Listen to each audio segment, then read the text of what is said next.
We're rolling tonight. Dude, weird. Birds aren't real. Look what you've done. Birds, not wheels. Ooh. Birds, not wheels. You heard it here first. Weird We got bird you on with the the fast wheels. intro. Paul stole DJ's intro with the birds aren't real. Mm-hmm. Where are we? What am I doing? Thank you, Mike. What have you done to him? Did you read his? Oh, let me just read it. Oh. Nope. Just smash my monitor. Thank you, Mike. He has these saved for the Right? streams, genuinely. He has Oh. pre-written ones. Yeah. He just And inserts. they're all fantastic. Yeah. I'm going to load up some VODs and look at them later. Anyway, we are not Great RPG, and we're here once again for the Lost Kings of Adoris. I almost said the City of Oshawott, but that would Not be- this time. I'm not up here for that. I sure hope not. It's never. Someday you might. Please don't. Oh boy. Oh, do You it. remember how we did with there? That was Yeah, fun. I enjoyed That's that. true. But There's definitely the I don't wanna be on possibility the that other my side. soul's been taken. We can put ether in the ground.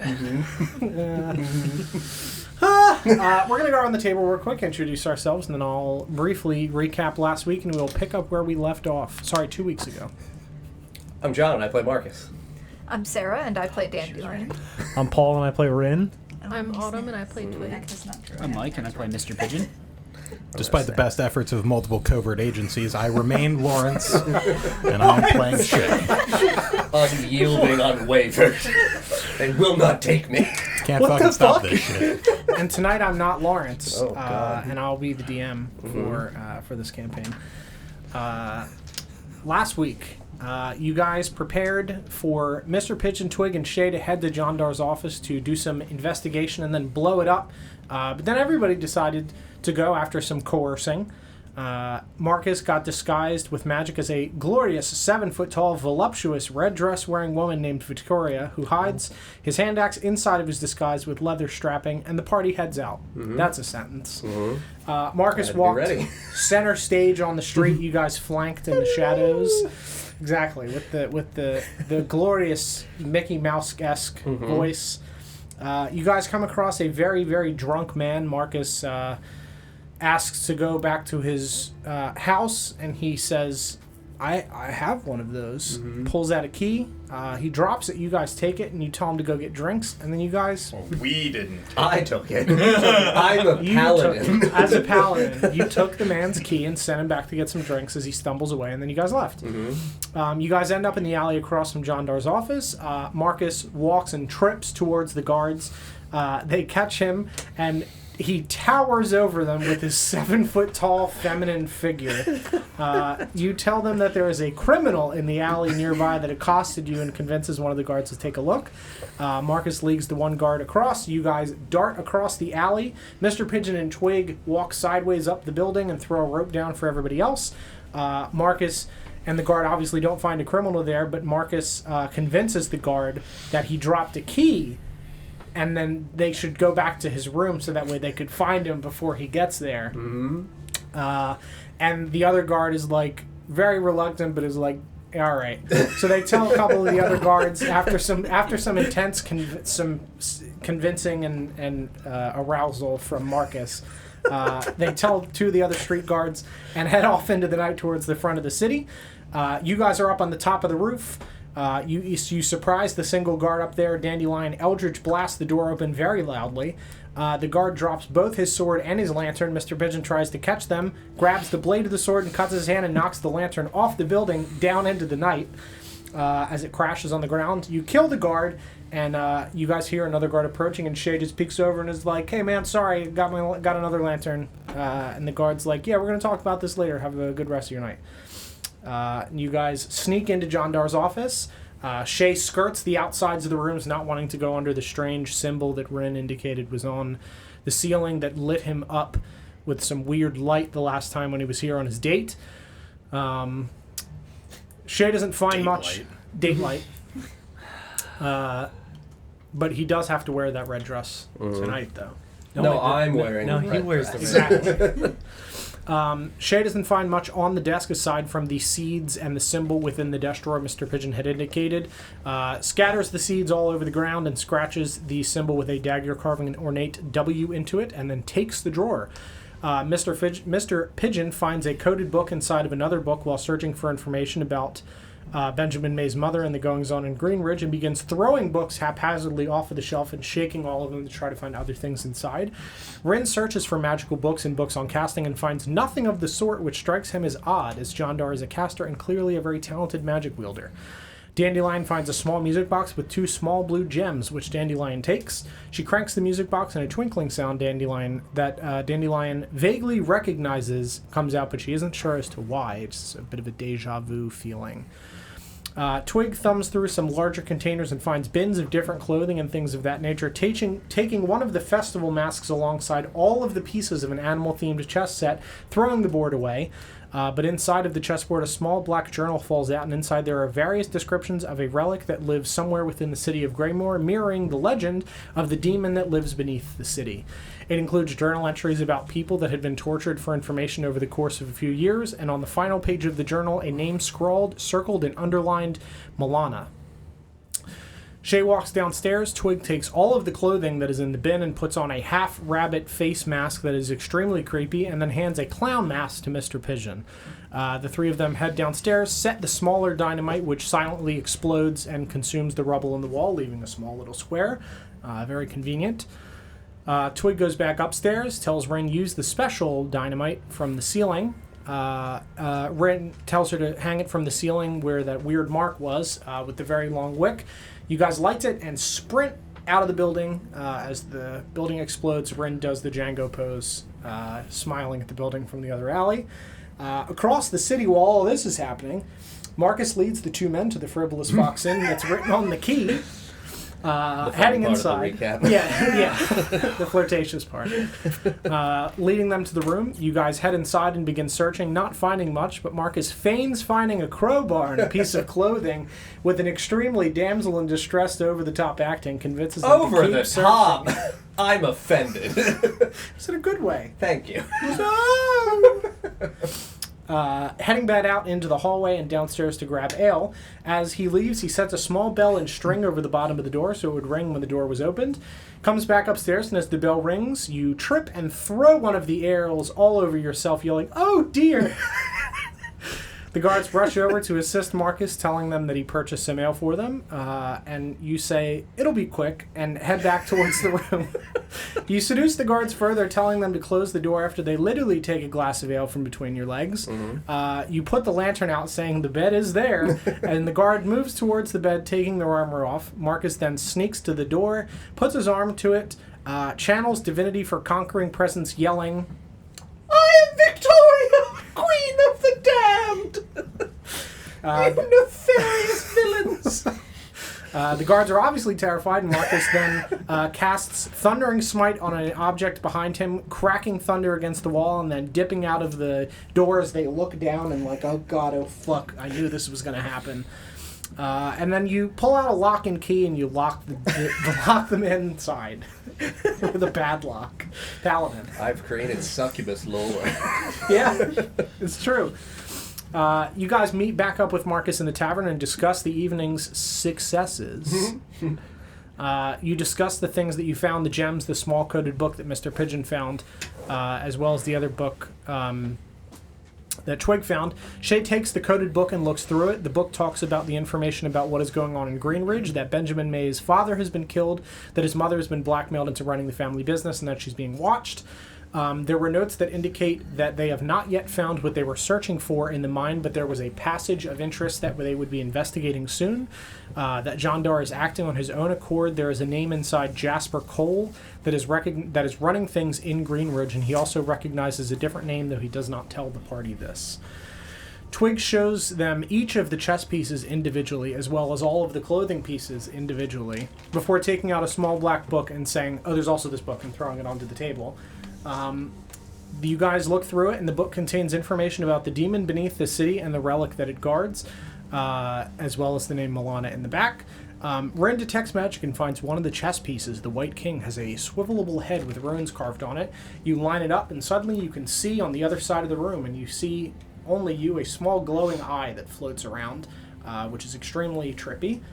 And then you put it down on the ground, and when you try it again, when you have Dandelion try it, it doesn't seem like it works again for the rest of the day.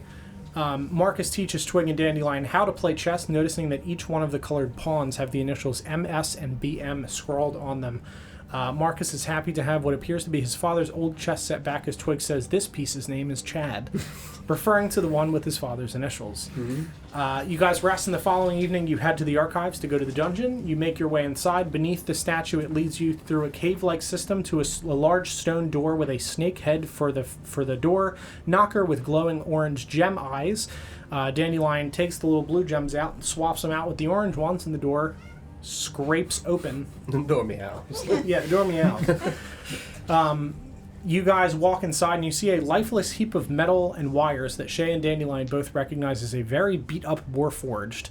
As you guys approach, the figure spins to life, its eyes glow, and it casts a blue light from it.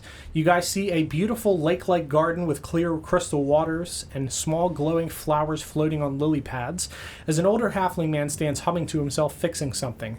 He stands back and says, "Sentry, now that's a good name for you, a beautiful soul. Now I need you to remember this, it's important."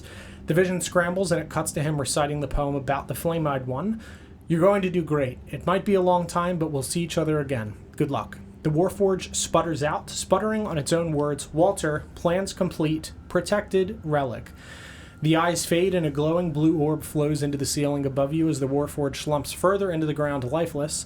As you guys are processing what just happened, Twig begins to glow and her tattoos unravel from her arms, laying into cave paintings scratched into the far wall. As it completes, another vision appears, describing what appears to be the history, life, and tragedy of the Flame-Eyed One, the demon that attacked Greymore, an elven woman from long ago. And that is where we are picking up this week, as this story of what appears to be the Flame-Eyed One fades, and the tracings reverse and the tattoos return to Twig's skin, twirling up before glowing one final time and sinking back into her skin, motionless.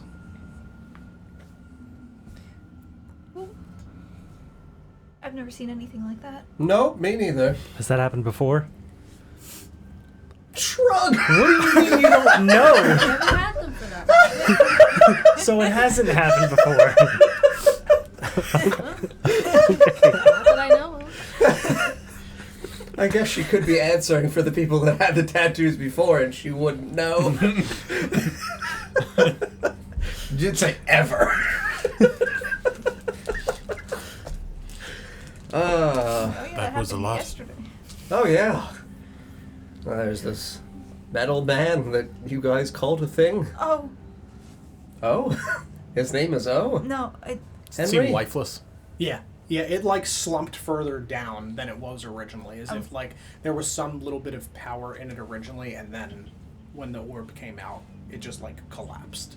Sure. Dandelion's gonna try and rouse it. Sure. Yeah, you push on it, and it's just rattle, rattle, rattle. It says rattle, rattle, rattle. Yeah. Performance check. I'm dead. Leave Don't me touch alone. Insight check. I did my job. I'm tired. I'm tired now. I'm too old for this. Whereabouts in that room are we? That was all the way on the opposite side of the room from where we entered? So you guys entered, and this was immediately to the left, and then in front of you is this grid of letters, which I'll describe. Were you going to do something else? So we can see that? Yes. Okay. Dandelion's just gonna try and Poke him. get it to wake up. Yeah, it does not. It does not wake up as you're just kind of pressing on it and poking it and moving its limbs a little bit. It's not moving. It's dead. It was alive a second ago. And now it's dead. It seems like it's dead. Did those things live? I think so. They speak and All right. think and walk around and do things and talk to people. From what you said, we were the only two that knew what this was. From either of our understanding of Warforged that we would have seen or known, did this seem different? I think the two of you just kind of generally know what they are, but not necessarily how they function. Sure. It's definitely weird that there was one, like, chilling in a cave, and then an orb came out of it. Well, and it spoke like it was programmed to do something. Sure. The verbiage, it was not talking like it was telling us something. It was talking like it was performing a function. Sure. I would say that you would believe that that's kind of like if it was resting here for a period of time, you would believe that, yes, it appears like it's completed its task, whatever it was dictated to do, and that was kind of like it witnessed clearly whatever told it to do that thing, and this is like the last, like, death knells as it shut down. Not necessarily a programmed response. Sure. Well, I've never seen a man of metal. They're not usually made of metal where I'm from. But they're very similar. What are they made of? Usually wood, Oh, vines. okay. More like a tree. That's understandable. Kind of like a tree, but more man-shaped than a tree. Man tree. All right, I'll tuck that away in my memory. Okay. Autopsy check? Sure, you can make a... Would it be a medicine check on it? You can make an Arcana check. I'll grant you that. It is arcane in nature. That is a 17. Okay. You kind of, like, peer through...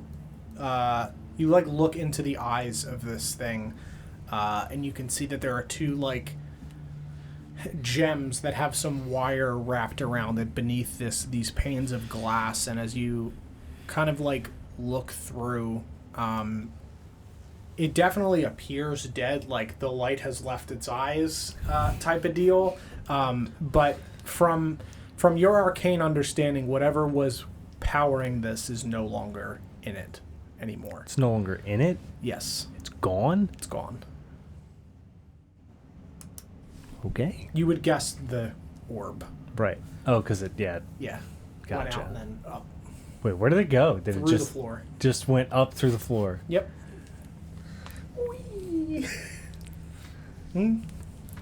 Okay. Yep. That's abnormal. Yep. All It right. is. Definitely weird. Hmm. Great. Mm-hmm.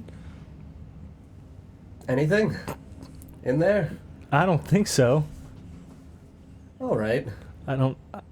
I've never seen anything like this before. Nope, me neither. So, I mean, I feel like you and I are just gonna chalk this one up to... Oh, God. Yeah, I'm not sure about the power source either. It just fucked off. Yep. Do you think we can get it back? Do you have a net? I'd start digging through my stuff. I don't think a net will go through the ceiling. Oh, no, that's true.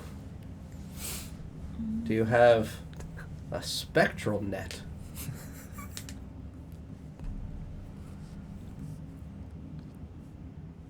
Perhaps I we have should this. continue with what we came here for. The spectral net. That's that's not That's it. what we need now. Yeah. We have addendum to the plan. What do you have? Wand of Smiles is what I pulled out. Put that away. So we see letters on the ground. Yeah, so in front of you guys, you can see that there is the entire width of the room, squares that each have a letter carved into them that is a little bit faint just from the years of, like, dirt and dust collecting in the inlays of the letters. But yeah, there is a grid of letters between you and the opposite side of the room where there is solid ground again. Gimmifoon. Is that like What? a gimmifoon? Does that mean something? I have no idea. Maybe the G is silent. Me fun. Me fun. You're right. I don't think I know that language. It's common. You're It is speaking. common. Yes, You're it is, speaking. yeah. Yeah. Me fun. What does that word mean?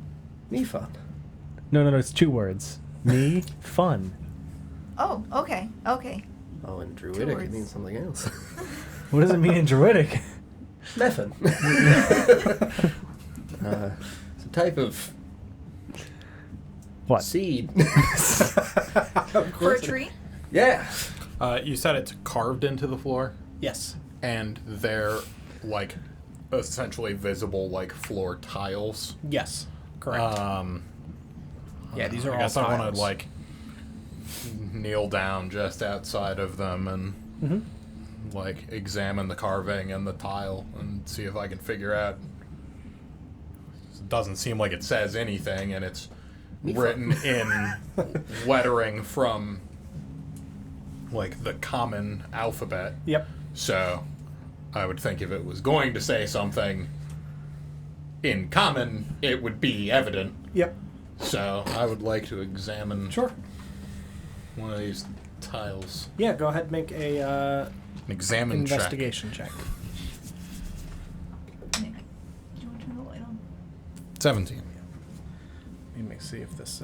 Actually, it does make it a lot easier for me to see the thing on the TV. Oh, Yeah. That's what I've been. Sure, Because I was like, well, I can read me fun. And then Natapsy.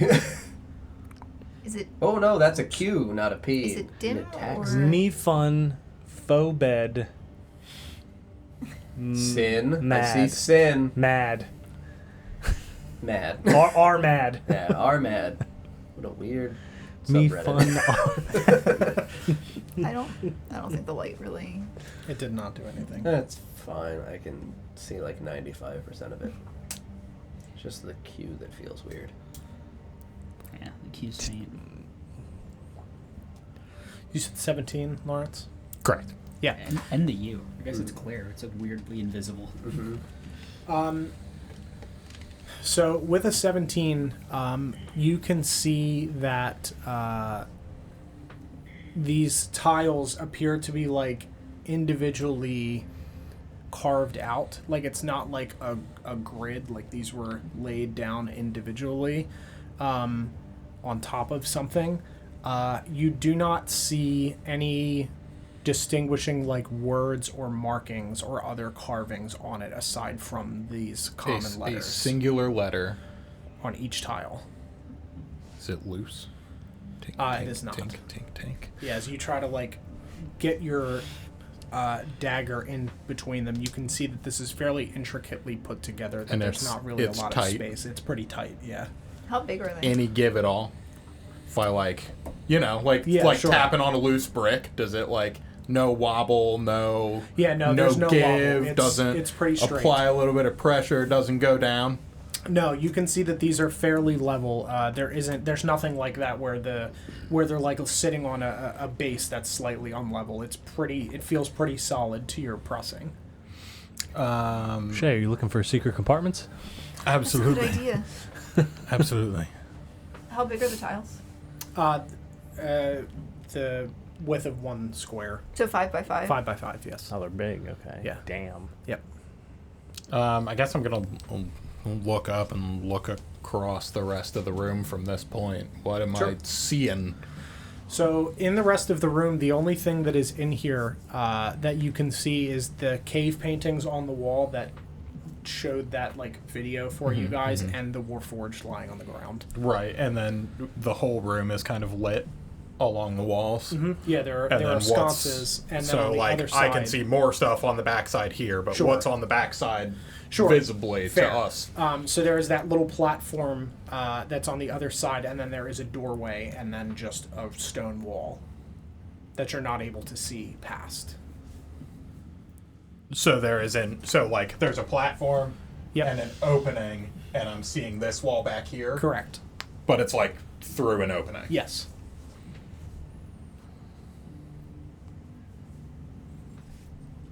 Try and jump on the tiles. Okay. Which one are you jumping on? I'm gonna fly over The one with the bomb under it. to that one. Me fun. No, we're playing Minesweeper. I was gonna fly. I'll fly over to the F. Okay. That one? That one. Okay. Yeah, so you fly over and you land on the F. You're a foot tall. F in chat. She blew up. Okay, give me a minute. Just figuring out whether or not this arrow hits her in the head. F is for friends who do stuff It's a together. trap that was meant to maim. Now it's lethal. Headshot. Oh, it's Elfmo all over again. Oh, God, no. You did Elf Mode dirty. I did. Oh my god. It was a raw scene, dude. What a wild time. I killed that man ruthlessly.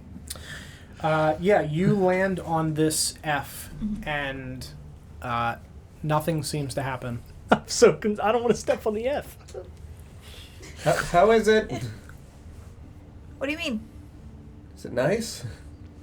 You feel weird? No, feels like a floor. Oh, that's good. There's just a letter on it. I think that's the only difference. Okay. I'll do like a little dance on it. Okay. Make a...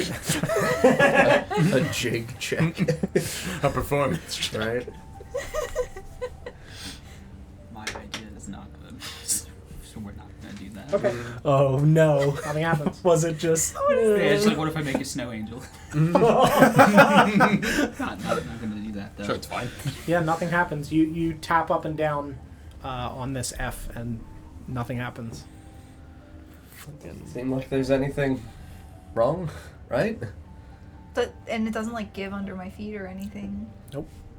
Young master, Yep. After you. is there anything magical about this floor? Yeah, I will... Oh, I'll hard cast Detect Magic. Fine. Okay. Damn it. Not even. So upset. I Not know, even a 'cause it's ritual. ritual, but it's 10 minutes. I mean, it's a long We could time. spend 10 minutes. I'm gonna spend doesn't 10 know how minutes many of these inspiring tiles the you're party. Wait, are you? No, wait! No, I'll ritual cast it then. If you start speaking, I'll ritual cast it, because I know it's going to be a while if Marcus starts Yeah, he's talking. droning on. Like, seeing that she flew out fuck all ahead of us, I will absolutely tell you to, like, just stay put for a moment and then give a rousing, inspiring leader speech for Please. 10 straight Please, minutes. start it off. Began in the year 3434, the Second Age. Isildur! Destroy it! I will recite 10 minutes of the Lord. I stare at you deadpan while I'm ritual casting Detect Magic. During these 10 minutes, I'd like to rack my brain for anything in... I mean, the layout of this on the floor. How evident are 7 these 10 letters? 7 10 pinpoints. Like, if I'm standing at one end looking across the room, are they obvious? Like, can I see all of them from one end? Obviously, I can see them like this. But, Sure. like, if I'm standing down here, Yeah, that's understandable. how much of that is clear to me? Sure. For clarity, I will say that they are glowing a slight blue color, same as the Warforged was. Okay, and the room is lit, so Yes, so they're that way you can pretty see them. evident. Yes, Okay. yeah. So then, during this 10 minutes, I would like to rack my brain for anything in Thieves' Cant Sure. or any ciphers that I know that might make this say something that it doesn't say in plain common. Sure. Roll a intelligence. I'll give you You advantage. want intelligence or do you want history? Your preference, but I'll give I you don't know that it'll advantage. I don't think it matters. It is just the same thing, right? Should just be the same Yeah. thing. I'll give you advantage because it's a topic that you're familiar with. Sure. Ready for this double 3? It betrayed Isildur 14. his death. Okay. I love this story. This is the best. I swear to God, if you say speak friend and enter. No. Melon. F.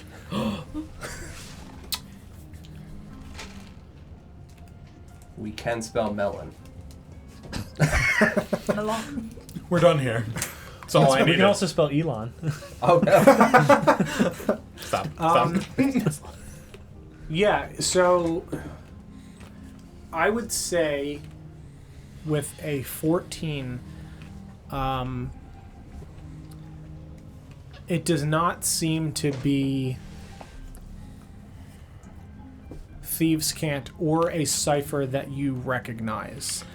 The grid layout of this, from racking your brain from all of the various ciphers and things that you are familiar with and know, this does not appear to match any of them. Okay.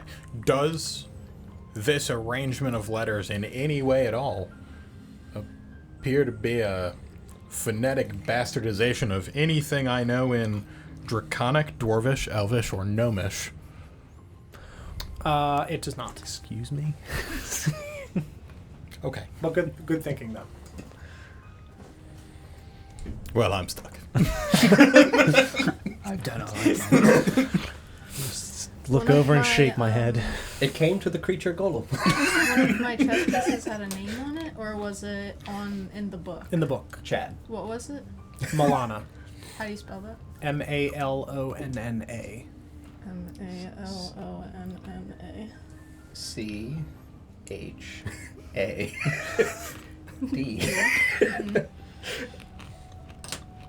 So it's like a path.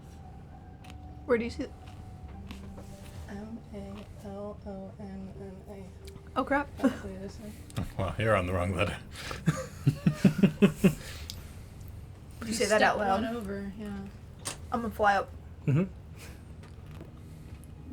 Yeah, so as the 10 minutes pass, between that time, Shay stands back and looks at this grid from a bunch of different angles, doing kind of like the dad golfer pose. Breaks out the visor.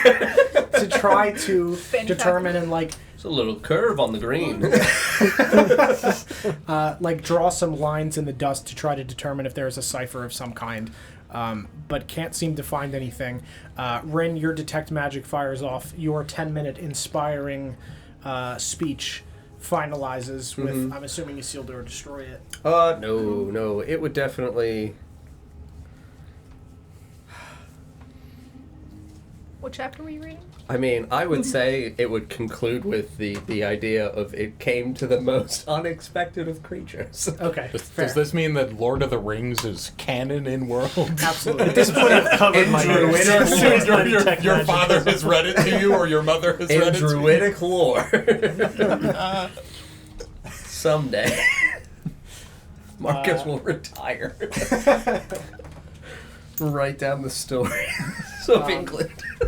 And Ren, you get conjuration and evocation from this grid. Oh, great. Okay. And then Twig points out, The entire grid? yes, Just all one. just all lit up. Yeah, great. Okay. Yeah, each plate gives off that. Each plate. Yes, Okay. Both on each? both on each. And yeah, Twig says the name Malana and then points at the letters. Should I touch them? I'll nod and step back. Whole party ready to let you do Just it. hunker behind Marcus, but peer around his elbows. Yeah, I just kind of my eyes widen, but I have my goggles on so nobody can see it. All right. Yeah, I'm gonna fly over and Yep. Just- Yes, and just hop on the end, Yeah, you stand on the M. Nothing happens. and then I'll fly over and tap dance on the A, Mm-hmm. and just keep doing a little Little jig. flying hopping Sure. Yeah. between. Next one.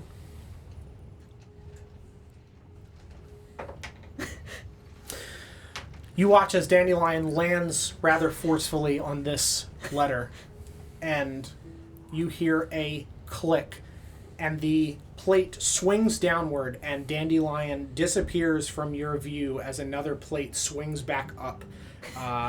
And Dandelion, because you're rather small, this is less problematic. But you fall down into and you can fly, so Yeah. kind of irrelevant. But you fall down into a pitch black space that is 5 by 5 that narrows as it goes down. That would trap you, but you're a foot tall and fly, so... I'm still stuck in here. You're still stuck. Yeah, Dandelion has vanished from your view and is under a trapdoor of some kind in the ground. So nothing happened on the first two? Correct. I guess. Can I flip this over? Is there still an L there?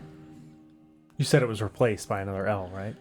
No, it was replaced by just like a formless door. Sure. And as you can see, there's a sad face on the bottom. Oh no! I custom ordered these. It should be replaced by a sad face. Yeah, okay. Now yes, you there's a know sad why face. there were so many sad faces missing. Now, how many sad faces were missing? Yeah, so there's a sad face. Well, Is it dark? It's dark in here. He still has detect magic up. yeah, Yes. I'm gonna say I have the high ground. Is that tile still showing magic up? To him. It is, yes. I'm gonna float above M. Okay. Yeah, you're right. That is a floor. Damn you in the boots. Yeah. Oh, where'd you go to A? Yeah. Yep. Mm-hmm. Okay. Help! Just kind of. It's dark in here. Just We hear her muffled echoes, cries from inside. Are you crying? Are you saying anything? I was just saying She help. just said help. Oh, then yeah, you can hear it. Help! Help! okay. I'll kind of just. I guess I'll use my sword and just kind of push down on that plate to try and trigger it again. Sure. Yeah, make a strength check for me. Fantastic. Oh jeez. Pull out my grappling hook. Okay.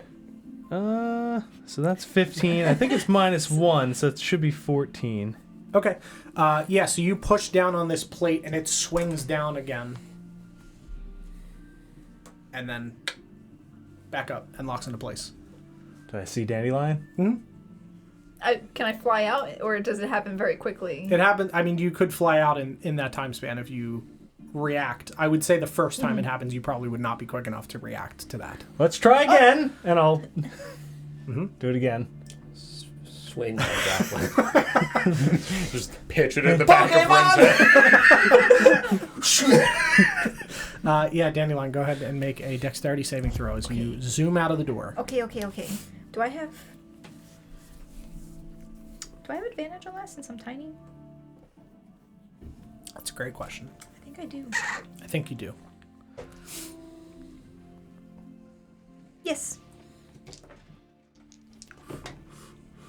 Okay, one of them's a 19. Okay, yeah. I thought that was a different number. Yeah, so this plate swings down, Dandelion zooms down, and it flips back into place with the sad face. You might want to stay above them. I didn't think that would happen. Just turn around. Good luck, everyone else. Move on to the N. Yeah, you're floating above it, so. Okay. I'm still going to take my time. Yep. I'm going. I mean, so I guess I'm going to walk over to that first M that Dandelion was on. I'm going to, like, tap it with my foot and make sure that it can take more weight than a dandelion before I step on it. But Sure. then as long as it seems like it's not going to depress in any sort of way, I'll step onto that first M. Yeah, it feels like it's being held forcefully as you step on it, like Sure. it's solid ground. And then I'll do the same with that A. Yep. And then I'll step on the L she should have stepped on. Yes. There's 2 L's. And then I'll reach for that O that she should have stepped on after the L she should have stepped on. Yep. And I will proceed Through the rest of the through letters. the N as directed by Twig. Yes. And you I'm make it fine the across whole way. safely. Okay. All right. I'm so glad I did that because I originally had it the other way, but I realized that the eyes led in that direction, so I switched them, and Twig fell right into my trap and read it right up the side, as did Sarah. Right into my trap. At least it was me. Yeah, you were light enough that it was debatable whether or not it was going to trigger. Is that or what not. happened with you? I rolled really low. Yeah, so I just walk past Ren and like tap him on the shoulder. Yeah, while I walk. I'll just follow you as you just clearly don't fall down into any holes. Thank you for the resub, Evan. 48 months. Yeah, 4 decades. And then yeah, I guess I'll sneakily peer into the next area and start scoping it out while I wait for everybody to catch Sure. up. What's everybody else I will doing? follow the path. Marcus, you have your grappling hook at the ready. Tie a rope around the Warforged. Mm-hmm. And then Yeet. I make my attempt to lift him. Yeah, absolutely. How You're heavy strong is enough. this thing? Great question. How many can I trigger at once? No. I've got a plan. Oh I'm no. a paladin. Yeah, sure. About 280. 280? You gonna pull out your It says crowbar 280 to next? 270 to 300 pounds. God damn. Yeah, they're heavy, hefty boys. Weight to carry. Do you need help? Nope. No, I don't. That's good because I can't really carry much. I know. Yeah, I'm going try. to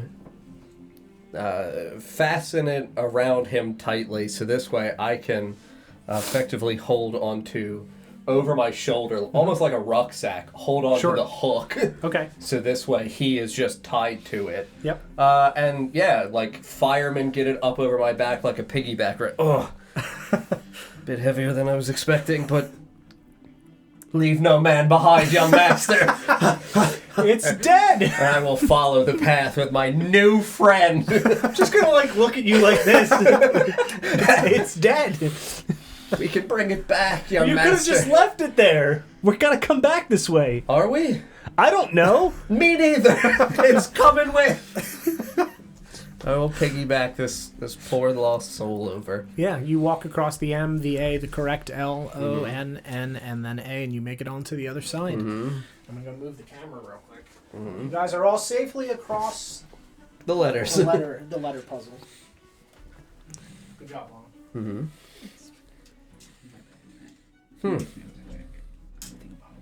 Well, I mean, I don't know if this is needed for anything ahead. Can't hurt to.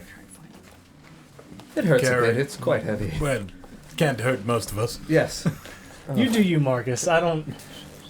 Well, Start scouting ahead. Yeah, rather be safe than sorry, young master.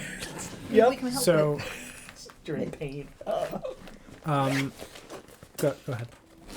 Were you going to say I just something? said maybe we can help with the... Oh, sure. Yes. As you peek down this hallway, the area where the red is drawn is kind of where like the wall is, like it's not right next to you. But you guys are on a raised platform about 15 feet off the ground, and below you is what looks like kind of almost like solidified lava, where it's very black but not shimmery like obsidian is. Would any of us know that that's what that is? That's a great question. No, I would say Okay. that it's. Are you sure? I mean, you might. I You mean, might. History? I am Yeah, go ahead. moving carefully to be quiet. Sure. So, I mean, obviously, if I was like putting my foot down slow enough to be quiet and I felt like my foot was going to go through something, I probably wouldn't, this is fine. Sure. Dirty 20. Okay. You would be familiar with obsidian and the process in which that's formed. And you would know that this looks similar to that, but it's like crusted over almost. And I will say that you recall that the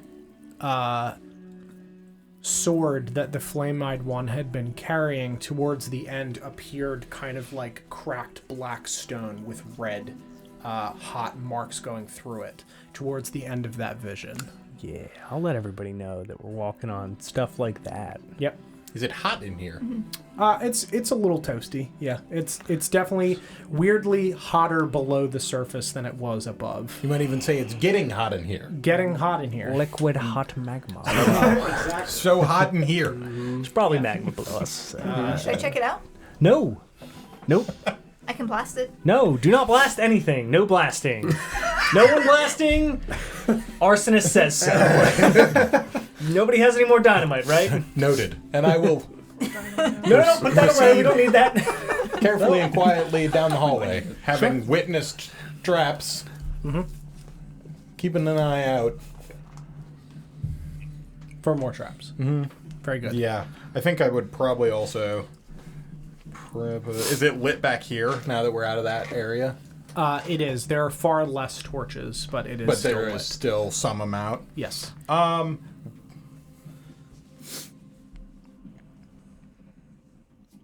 I think I have a hooded lantern. Is that right? Yes. I would pull a hooded lantern just to be sure that I was eyeballing for traps as accurately as could be. Sure. And, What's everybody's walking order down this 1x1 pathway? first? I would bring up the rear because I've got Extra weight. extra weight. And a I'm friend. It's got a moving dump sli- truck. Yeah, I'm moving slightly slower. Sure. I'll go behind you then. Nice. Party time. Would you want to be in front of me or behind me? I would gesture and wait. And you're still using magic peepers, correct? Magic peepers. I got my dark vision goggles on, and I'm floating. Is it completely? You said it is pitch black in here, right? It's not pitch black. It's just less lit than the other room. There's less. Yeah, torches. where there might have been like a torch every like 5 to 8 feet. Now there's a torch like every 12 to 15. They're lit. Yes. Okay. Yeah. Alrighty. It's very welcoming down here, young man. I'm so concerned. Same. There's a metal man on my back. Again, that's a choice you made. I know. You didn't like these torches. That's fair.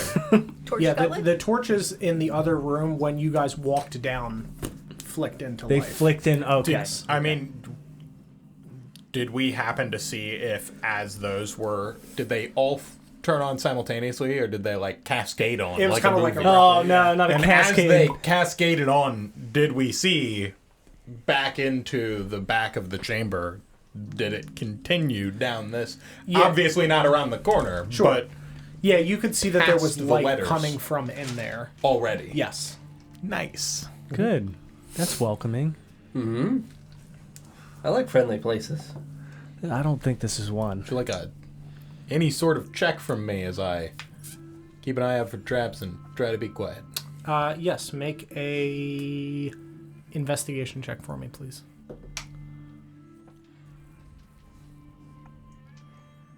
17.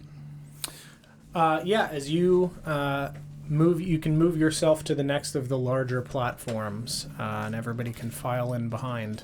To it Yep. or to here? To there. Other side. Yep. Next. Yep. Then move.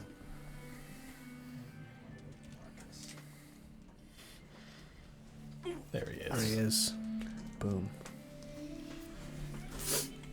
Can I walk on the wall?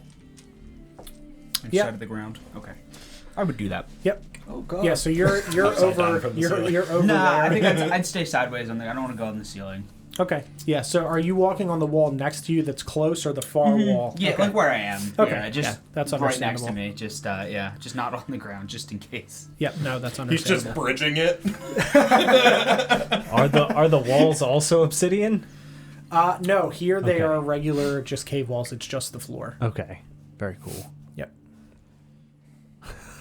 Yeah, and you guys make your way to a slightly broken rope bridge that is hanging across between these two rocks. There are a few planks missing every few feet. How does this? Oh man. What's a lantern? What's it look like down there?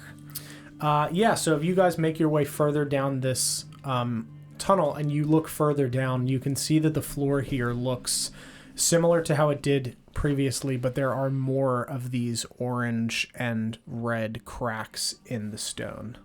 Is there anything through the boards of this underneath bridge? the rope bridge he's Since there's a bridge.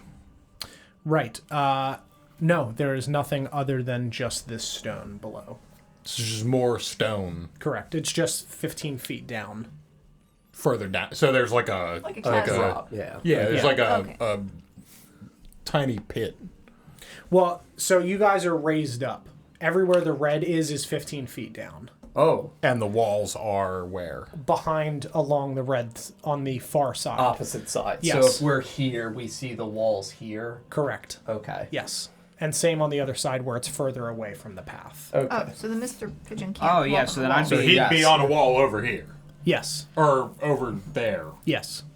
You'd be able to get to it, but it's Because just... you'd be able to get to it. Yeah, at I the just meant the beginning. closer wall or the one that's further away I from the misunderstood platform. completely. Got it, okay. Okay. Yeah. Still on the wall, though. Yeah, does that look safe? I mean... Obviously, You like, got but I magic mean, shoes. Yeah, it doesn't look like it like goes away from people. No, though. no, If no. I follow it, I'll meet. Then yeah, I would. Yeah, you'll meet him over there. Yeah, that's fine. I'll stick with my plan then. I'll just wave You'll from meet over us here. right here. Yep. Yeah, I'll just wave at you guys as I bypass the bridge. I guess, before I take a step out onto this bridge, does this side seem like it's fastened sturdy where it's fastened? Yeah, you can see that the bridge itself does look old, as does everything here. I mean, as old as stone can look, but it doesn't look like it's frayed. It looks like it's new, but has been like preserved, like where it's super dusty. Like when you see people like open stuff in like a sarcophagus in like Egypt, where it's new but like just kind of covered in a layer of dust, more preserved than old. It looks like it's well fastened, but very old. Rope and wood planks. Yes. So I want to check the rope on this end before I put weight on it. Sure. So Yeah. Yeah. seem like it's decent rope. It does. Yeah. It feels like it's taut. Okay. What's the largest gap between planks? 2 feet between each of the larger. Okay, so gaps. not far enough that you couldn't make it in a stride. No. Just planks. No Just planks. rope at the sides. There is rope at the sides. I'm sorry. Okay, there's Yeah. like somewhere to put a Yeah, hand. there's a guide rope. Yeah. Okay. Yeah, then I would carefully, but I would proceed. Very good. Yeah. So you step out onto these planks and you make your way safely across this fairly sturdy but holy bridge. Did it seem like it could take the weight of a Marcus carrying a Warforged? Make a. It's a big man in He's a big man. He's heavy kind of armor. big. carrying armor. a metal man. I would like to help him. Sure. One of you can make an intelligence check with advantage. All right. Be you. I mean, I would like turn around at the end and be like, Oh, does that seem sturdy enough? And like One wait is for him crooked. to step across to Sure. make his evaluation. Oh, goodness. Yeah, that's going to be a 10, I believe. Sure. Yeah. The bridge felt like it, was a fairly sturdy rope bridge. You can see that there are stones that are jammed into this rope that drive it somewhere beneath the ground. Okay. So it seems sturdy. Probably sturdy enough. That's all I needed to hear. You all go ahead. I'm going to float over on the planks and then jump when I need to, remembering the quality control that I was told about. How they were tested. Just gonna skip along the wall. Yep. Just dancing around. Mm-hmm. Okay. Just, Let him know just in case. leisurely make my way across. He can evaluate for himself if he feels comfortable with it. Yeah, I'll just kind of like, as you approach, I'll just point. Seems pretty sturdy. Look. I trust you implicitly, young master. Crunch. So anyways, in the meantime, I'd be proceeding Yeah, me too. to whatever this is. Sure. Rin, you're making your way forward as well. Twig, you're making your way across the bridge, or are you doing something fancy to get across? I'm gonna follow Mr. Pigeon with my spider shoes. Okay. You go back and follow. Yep. Yeah, you're gonna double back and follow I'll around. just kind of like watch Marcus like, Seems sturdy. I'm gonna try and help Marcus and try and alleviate some of the weight. Sure. Yeah, Marcus, you step onto this bridge, had to take the Warforged. and it sags slightly under your weight, but the rope holds. As Dandelion grabs onto the back of your, you don't have a shirt. I would your have hair. I was gonna help. I would have grabbed the Warforged? Yeah, to no, try- I know. Yeah. You They're just grab holding up the Warforged. cheeks. Underneath by the ears. Shimmer would probably help too. Yeah. Just the two of so us. you and Shimmer grab onto like the two arms of the Warforged that are draped over Marcus's shoulder and just like slightly lift them as Marcus steps, and you make it across this rope bridge, careful to step across the gaps. That's great. And you make it across successfully. How high are this? Is there? It's like a tunnel, right? Like, how high Yeah. is the ceiling? The ceiling is like 30 feet. Okay, that's too high. Get up there and drop me a rope. Yeah. What am I looking at here? So you can see that there are two stalagmites that descend down, or stalactites, I don't remember which is which. Stalagmites are on the ground. Yeah, C for Stalagmites. ceiling, G for ground. That makes sense. Yep. So it's that one. Stalactite. Hanging down. Right. So there's that one. Spiky boy. Stalagmite. Coming up from the ground, formed into a flat area that you can leap onto. There are two of those before continuing into another raised section. You notice here that the floor is much more red and cracked, and the walls have also begun to become like a charred black color as well, kind of like almost like smoky fingers kind of stretching out from the area that you were continuing, where it's not just like a stopping point, it's just like a... Yeah, it's fine.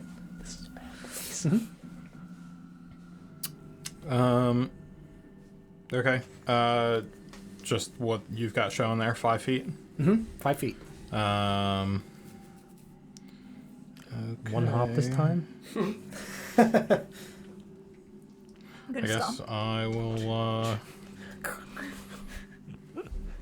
just ask Ren to back up a couple of steps and just give myself enough of a start into the jump to make the jump, but not so much to overshoot it. Just Sure.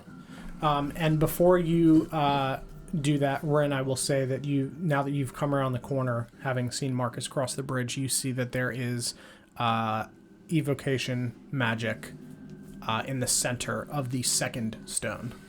Of the second one. Second Yes. stone? Yeah, I'll warn you about the next stone. Sure. Yeah, are you able to see what it is? Not exactly.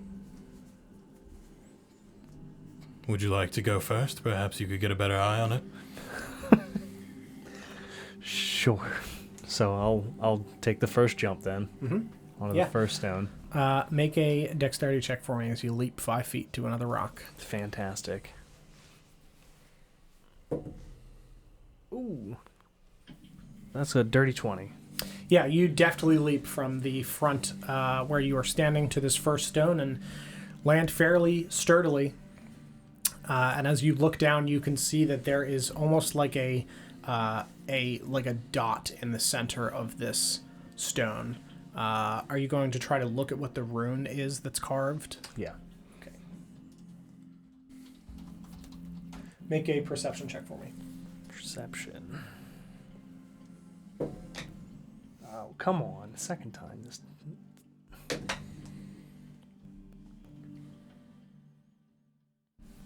Are you perception?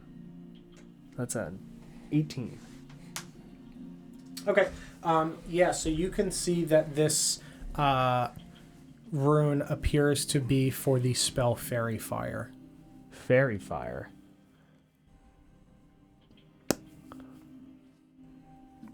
I'm gonna firebolt the rune. Sure. Yeah. Yeah. I'll say that you firebolt this carved rune and make an attack roll. Okay. That is a natural 20. Yeah.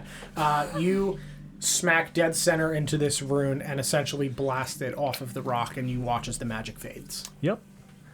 Look back at Shay. We're good to go. And then I'll Yeah. You jump again. another dex check? No, you Okay. 20'd with the first one. I'm only doing one check for the whole thing. Okay. You land deftly on the next stone and deftly to the other side. Boom. Hit. See what you got. Don't land on the happening space.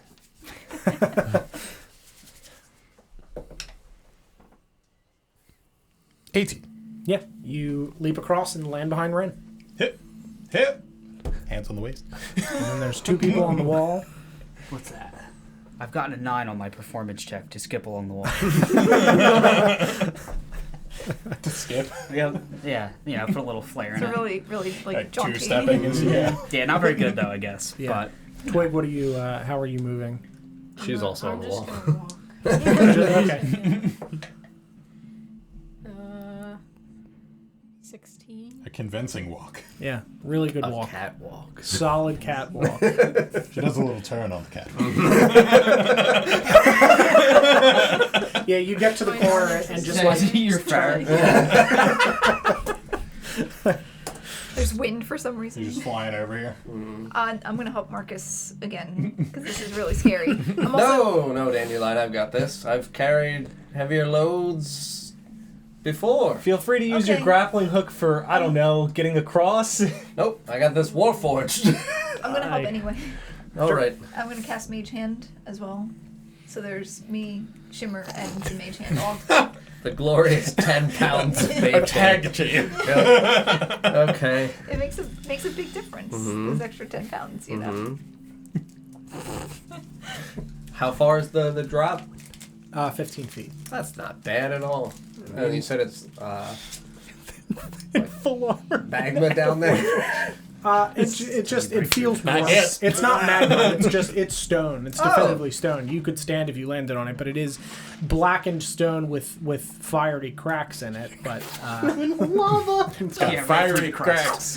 It's your That's turn, fine. John. That's Get in the fine. lava. Dude, I Can't love trick me. lava. This happened a couple Right? weeks ago. I mean, I guess I would shuffle Ren forward, seeing that there won't be space when Marcus gets across, so that we're Yeah, I guess Yep. I'd The skip wave. ahead too. Try and get it into, I don't know, wave people to the finish line.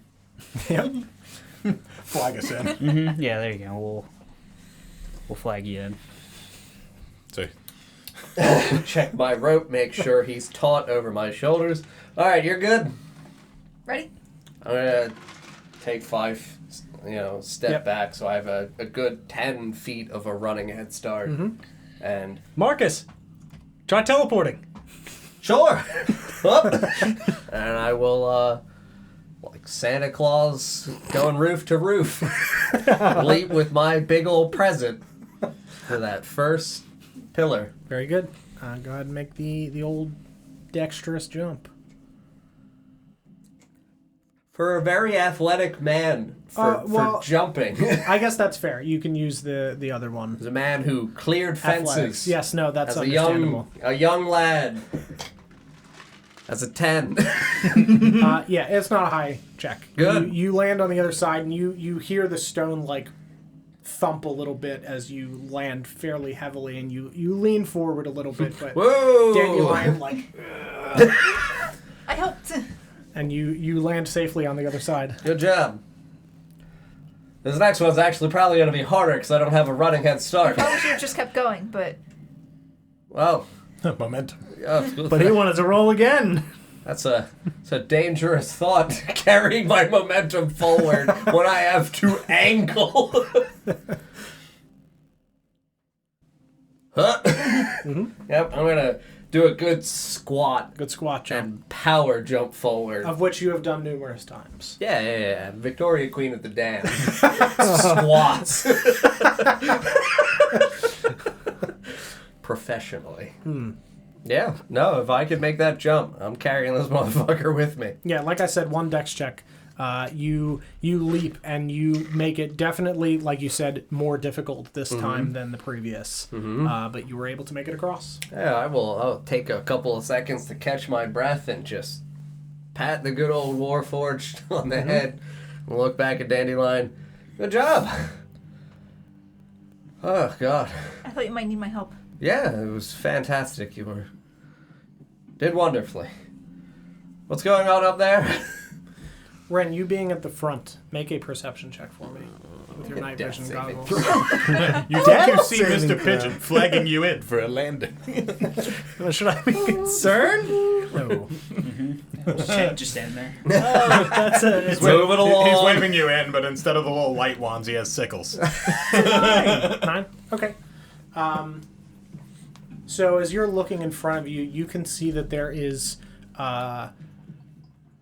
some sort of like shape carved into the wall above this door, but you can't really see it. like, is from it where in you are. stone or is it? It's carved into this whole wall in front of you is black stone. This same black stone from the ground that is kind of like crackling more so with this red, but you can't really like see enough to visualize what it's making out.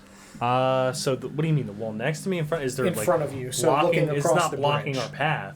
No, there's a doorway, but Okay. on the wall there's something. Oh, but from okay. your perspective, Gotcha. you can't really see what it is with a 9. Would I have had to walk over it to get in? Yes. Would it have meant anything to me to make me stop or no?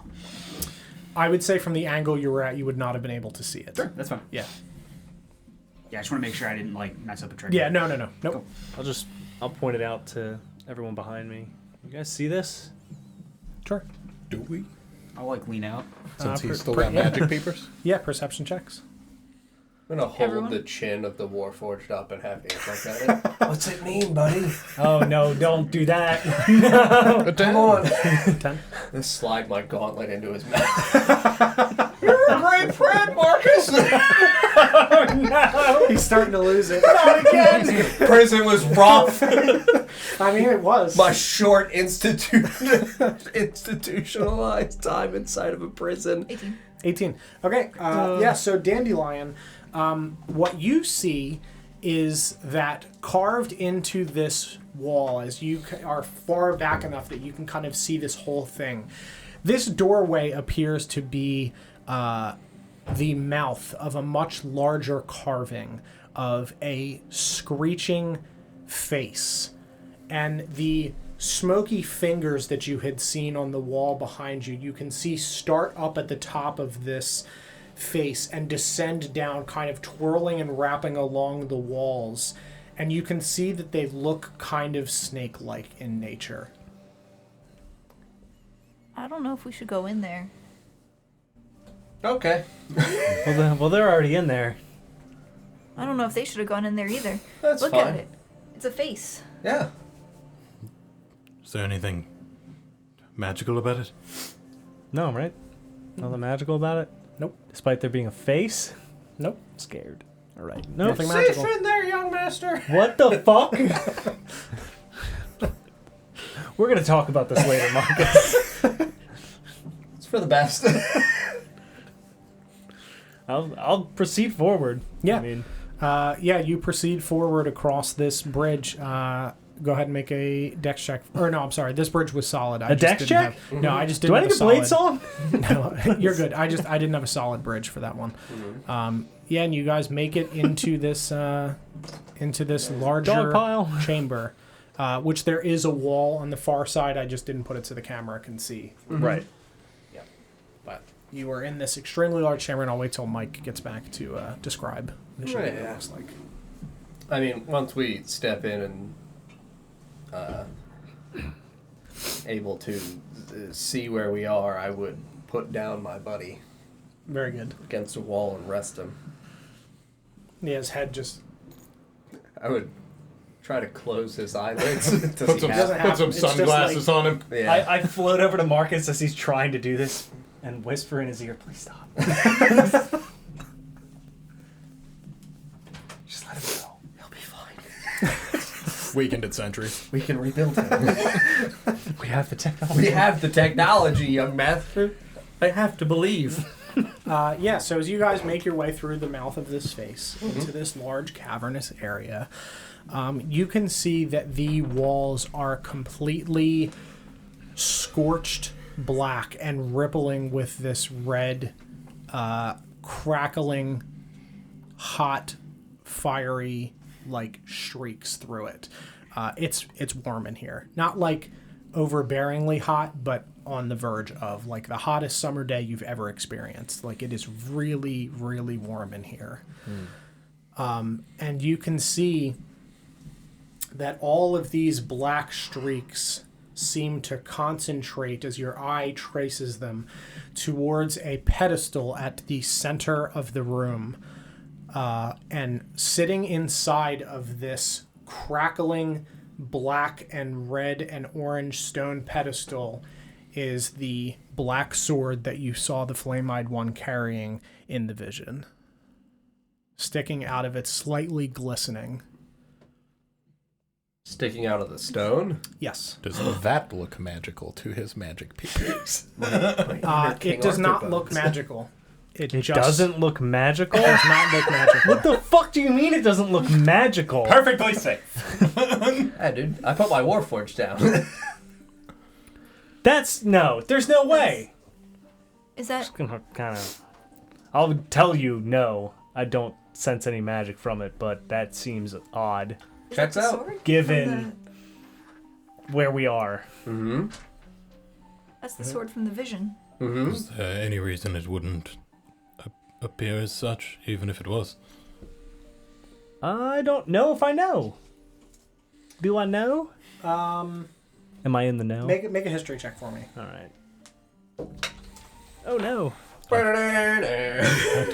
Don't fail me, wizard boy. That is a 14. You're going right up to it. Oh yeah, I I'm would going full say- Chad. Are you shitting me? There's a sword in a rock. That you would be familiar with the studies of abjuration magic in terms of altering states of things. Right. Okay. Yes, there might be a reason. Marcus, what are you doing? Hey, calm it down there, bud. There's a sword in the stone. Yep. Another ancient druidic tale. I've heard that one too. Sure. Have you? I'm gonna cast mage armor on myself.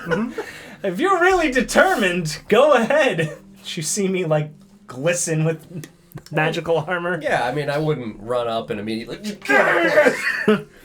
Kick it first. Yeah, I mean, I would observe whatever you said. It's set into a pedestal. Yeah. Okay, how big be yonder pedestal? Yonder pedestal is about 5 by 5 by Ooh. 5 by 5. By 5 by 5. Sorry, I don't. Hold on. It exists in the fourth dimension. No wonder you can't detect Yeah. it, young master. We must I need save better it. eyes. It takes up Another 4 dimension. Be careful, Marcus. You'll get sucked in. 5 by 5 by 5 by 5 by 5. All right. Dodecahedron. Yeah. So many fives. So as Marcus walks towards this pedestal, and you just kind of like look at him in bewilderment and cast mage armor on yourself. Be careful. You Be careful. all feel like a breeze on the back of your neck. Son of a bitch. As you can see, You are getting ambushed, not me. as you can see the wall begin to ripple, similarly to like when you have a like a grill lit, where you have that radiant heat coming off of it. As the wall begins to ripple, and these shadowy, smoky tendrils begin to slowly retract from the wall towards this pedestal. And you watch as from the corners of the room, from these pillars and from these smoky tendrils, you see the pillar and the pedestal begin to move. And as it does, you see as if someone was leaned backwards and the sword was in their chest. You see them begin to form out of this pedestal. And what you see is what looks similar to a very large, demonic, vaguely elven figure with crackled skin, a red hot and white hot at the center core in its chest with the blades sticking out of it, with these snake-like black obsidian tendrilled hair with red cracks through them, and as it stands and raises its shoulders up and cracks, it reaches up and grasps the top of the blade and pulls it from its chest and screeches. And we are all going to roll initiative. I'm sure we can talk this out. Oh, man. Oh, my initiative roll is bad. And you said it's dimly lit in here? Oh. I still have a lantern. It is... Is it dim lighting? No, it's well lit in here. Damn it. I want dim lighting for Shadowblade. Need that advantage. This could be a friend. No, no. This is like how this is what happens when you walk into a boss room in Dark Souls. That's forms from the blade and just yeah. Hey, bud. Mm-hmm. I'm sure we can talk it out. I feel No, prepared. never. You can never talk it out. We can talk it out. There's never talking. There's only killing. You don't know. Would this be akin to Feel free to use your actions to talk it out. We can talk it out. Tekka in A little bit. Moana? Yep. Tragic Kind comic. of similar to that. Go nuts. I was thinking Elvish. Nah. All right, Marcus. 17. Dandelion. I have an 11, and Shimmer has a 12. I think it's 12. Okay. Rin. I have 13, and I need to roll for my familiar. Very good. Oh no.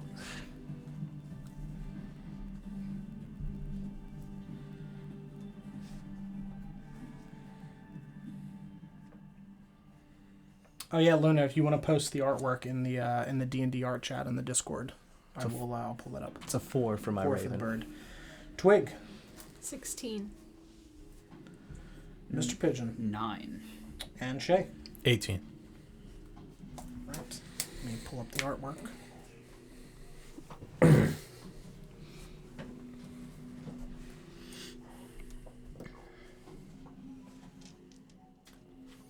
There you go. Uh-oh. Yeah, no, we're hit her with a slap in the face. Bitch! A very beautiful job. Give Luna, my on the sword. artwork. All right. Give me a moment here.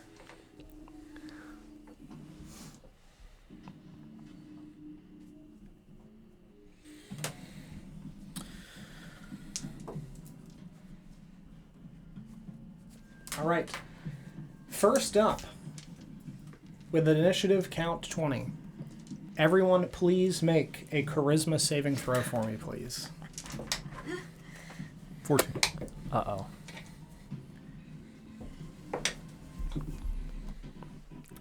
Paladin. Just scum it! 22. Oh no! Warlock. Yeah, right. Warlock. 25. Charisma. Scum it. 9. Twink, 18. There you go. Paladin. Mr. Pigeon, 14. Boo. and Shay. You had 14 as well. Okay, so Ren is the only one that fails. Yay! You told me to be careful. At least I'm prepared. Should have gotten closer. Right? It's warm up here. So as this screech echoes out around you, not literally deafening you, but it is deafening. Oh, she's trying to deafen me. You hear a ringing where in is your she? ear, and as you almost can't look away from this figure, you see the snakes on her head turn towards you and also screech. And it... Oh, yeah. You do. Is this what we're fighting? Yeah. There you go. My Minotaur King. Oh, she big. She's very big. Oh, no. And It's Ren, very warm up here.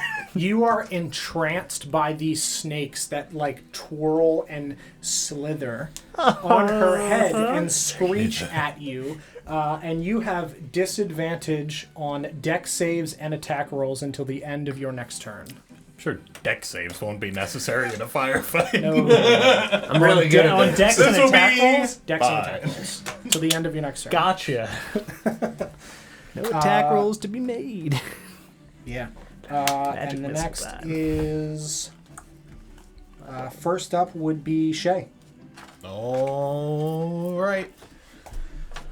I will also say, for clarity, that you see that around this creature, you see these white hot, like tendrily chains, almost like vines, kind of erupting from the center of her chest and being dragged around on the ground around her in a 10-foot space. White hot chains, you said? Yes. Okay. It's warm up here. Nice.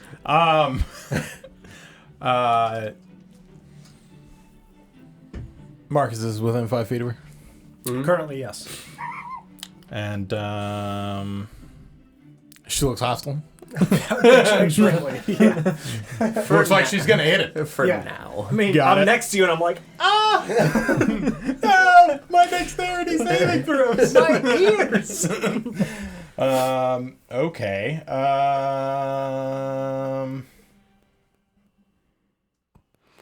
All right. I'm going to.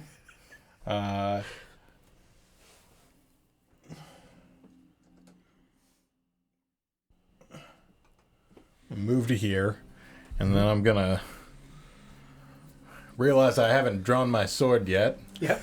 I'm gonna huck this hooded lantern at her, Sure. and then draw my sword. Improvised weapon. Yeah, sure. Improvised weapon. Go ahead. Yes.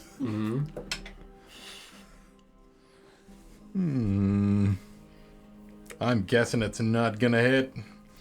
It's a 9 on the die. That does not hit. So you throw this lantern towards this thing, and it just cracks on the stone in front of her and just tumbles to the ground. Should look at me. Yes. Don't mind me. And I'll draw my sword. Big open room. Big open room.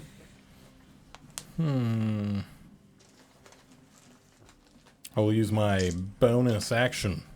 My bonus action to use the help action on my good buddy Marcus Sure. as he prepares to go shirtless toe-to-toe with a fire demon. And got it! I'm ready, dude. What? coincidentally, Marcus is up. Shabam! We've arrived. Yeah, I mean... Yeah. Peep at something real quick, because... We'll say my lantern was the distraction to help him. Absolutely, yeah. That makes sense. You got this! Yeah, feeling bolstered by my good buddy Shay, realizing he yeeted a lantern at her feet. Just kind of like look up at this loud screeching creature. Screecher.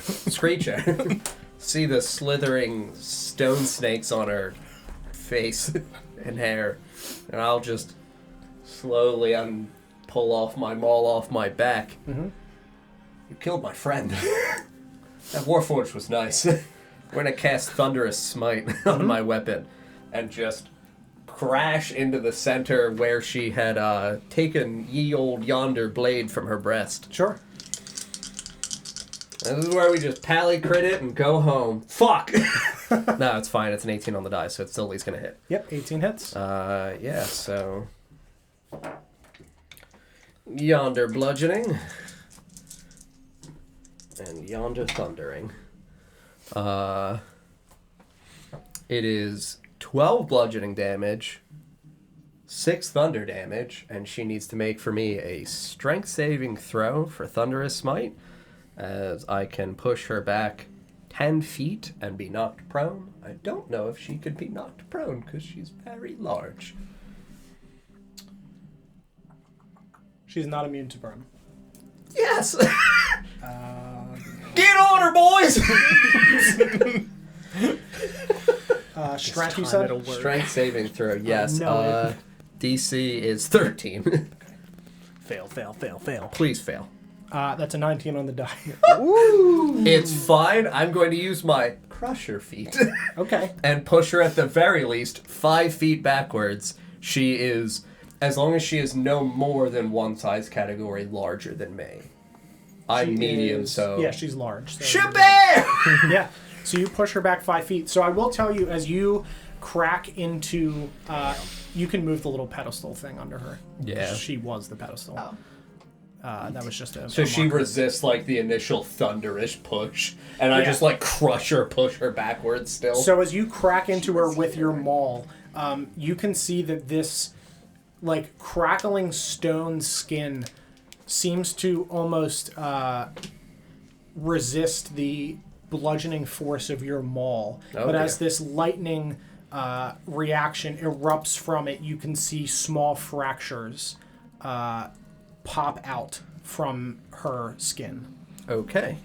So then I did 6 bludgeoning if it's resistant, and Correct. 6 thunder, so 12 total. Yes. Yeah, having pushed it 5 feet away from me, I'm just gonna run over here. Spread out, friends! She's very big! Bigger than Victoria!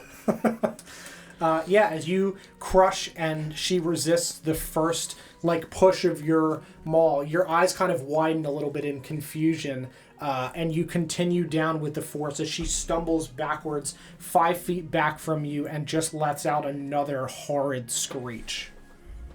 Yep, and I will screech in turn with her as she starts screeching. I will absolutely as well screech and then run the fuck away. Very good. Anything else? Nope. All right. Twig, we got a heads up roll real quick. Uh-oh. Go ahead and roll again. You tied my initiative order. See, this is what you do to the Dark Souls 16. boss. 16? You kite it. I rolled 5, so you were up first. How far am I from her? You summoned 10 people. 25. Yeah, 25-ish feet. Yeah, it's a little hard without it being squares, Yeah. but Mhm. need- roughly 25.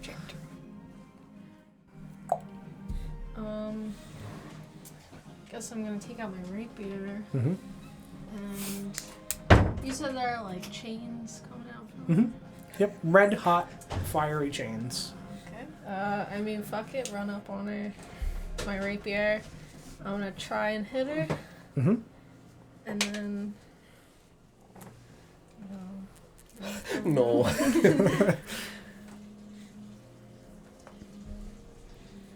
I mean, 17?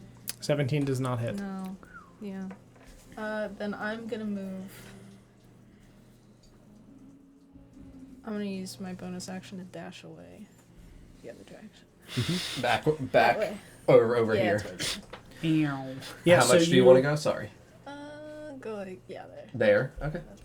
Yeah, so you dash forward and you stab your rapier forward, and she instinctively, with the flick of her wrist, flicks this large greatsword up towards it and bats it out of the way as you just dip back under her greatsword. Skirmisher.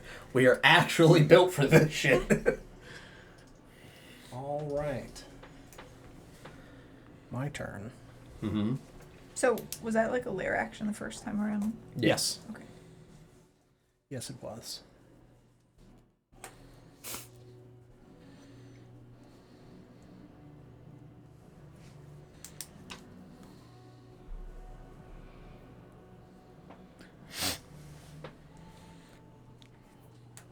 So she didn't go prone. She's just back 5 feet. Yep. Yeah, she passed on the strength save against Thunderous Might, but Crusher is a feat. Still Yep. lets me, when I It's hit his with sling. bludgeoning, do the 5-foot push. And that one, thankfully, there's not a save. It just, as long as they're not huge or more.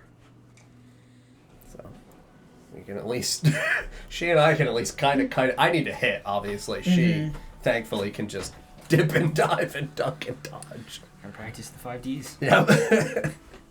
Dodging? Yep. So it's her turn, and what she is going to do is she is going to rear back slightly and crouch down and let out another shriek, followed by a blast of fire and a 30-foot cone. So the 3 friends right there in that cone there, please make dexterity saves. I'm assuming Shimmer's included in that as well.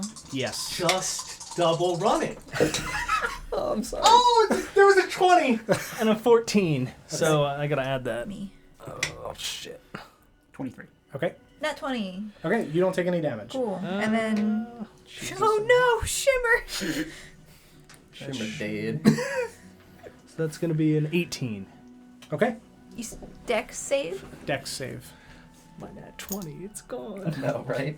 Son of a bitch. 5. Okay, yeah. So Shimmer is not passing. Everyone else has passed. Rin, what about your bird? Oh no.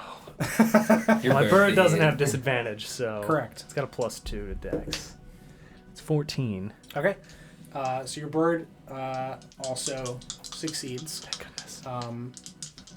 Wait, my bird's just gonna be incinerated. It's dead. Yeah, So it's it's Shimmer. there you go. But it's dead after It- succeeding. Yeah, it's Shimmer just Shimmer. Instead, It's dying a winner. Could have died a loser. Okay, so you all take 7 fire damage. That is half. My temp! It was 14. You take half You're of welcome. Shimmer! as She did. so. What I'll tell you what happens with Shimmer as this fiery lava erupts from her mouth towards all of you. Do they get the temporary hit points as well? From No. Only up to 6 creatures. And I can include myself, so we're exactly 6. Oh, shit. Okay. you watch as this coats all of you and rushes to the ground as it singes your skin, and you watch as Shimmer falls to the ground and the lava begins to harden around his limbs, and he just looks up at you and just shatters like glass in front of you as this rubble falls to the ground. This is where your villain arc begins. And your bird, the lava does not harden around, but it does let out a horrifying screech as it is incinerated in the air. It does not even make it to the ground. John, I must have missed it. How much temp HP was that 7. for all of us? Yep.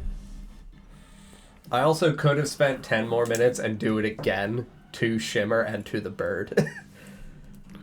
I mean, it's... No, you didn't. Yeah, It's fine. yeah, no, exactly. I Meta- just mean for future, rereading it. It's just the fact that a creature can only gain the temp hit points from it once per short / long rest. It's any creature? Yeah, Wow. yeah. You so can tell the rest of the tale. Yes, I can What is legitimately Shimmer? sit there and talk to your bird and your little The dragon, idea of just pseudo-dragon. coughing and then starting at the beginning with Yep. the same exact story. Yep. And now it is going to turn and look to the source that threw the lantern, and it is going to leap towards Shay and land in front Is it of going him. to use half of its movement speed to stand up first? It It's wasn't not prone. prone. It isn't prone. No, it's No, just it's okay, not. okay. And it is going to swing at you with this greatsword. Time to get mad. That You'll is be fine. a 16. 16 hits. Shimmer He's dead. dead. He's gone forever. We'll just have to buy you more incense. Incense. And, pebbles or some nonsense. I can't remember It's what. like herbs and incense. You take 16 bludgeoning and 1 fire. Okay. That's not a lot of fire. And then it is going to turn towards Marcus. Hit it in the chest. It's going to turn towards Marcus and leap once more over to Marcus. It will invoke an attack of opportunity against you as she leaps towards Marcus, and she is going to lean down as the snakes bite at your face. Ooh.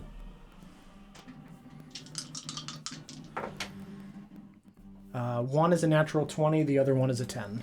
Mine was an 18 to hit. Okay, 18 hits. Mm-hmm. Snake me. Good snake. You take 5 piercing from these snakes. Just No the way we poison, good drew to it. know. That's going to be 6 There's piercing smoke damage. snakes. Yep. So that'll be halved. Smoke snakes. Smoke snake. Oh, that's right there right now. I don't know if they're This actually is made no out of smoke. this isn't necrotic then. Maybe. And that is the end of my turn. Next up would be. Oh, Shimmer. Good night. Sorry, Ren's first. Ren would be first. Okay, so bonus action, I'm gonna Blade Song immediately. Yep. And then I'm gonna yell out to Marcus, "Do you trust me? Yep. I made a mistake before when we tried to save you. It almost cost you your life." And as I'm screaming this, I'm gonna start to cast Enlarge on Marcus. Sure. Who is willing. I would not resist whatever my young master is doing to me. So let me. Just feel it. Is there room for you to be bigger over there? Well, he doubles in size and his weight becomes ×8. And Marcus is very large there's now in the corner. some damage Big in every bonus. campaign, buddy. Let's see here. I can read it for you. Can't remember My what detect it magic will fade because it's concentration. So target size is doubles in all dimensions, and its weight is multiplied by 8. The growth increases the size of one category, medium to large, so you're now large. If there isn't enough room, I'm assuming there is, right? Yeah. So until the spell ends, the target also has advantage on strength checks, strength saving throws. Target's weapons grow to match its size. While these weapons are enlarged, you deal an extra 1d4 damage. So add that to your damage. 1d4. Paladin. And I don't like this room at all. So Right? I'm just gonna back up here. Yep. And that'll be my turn. Very good. Next up is Dandelion.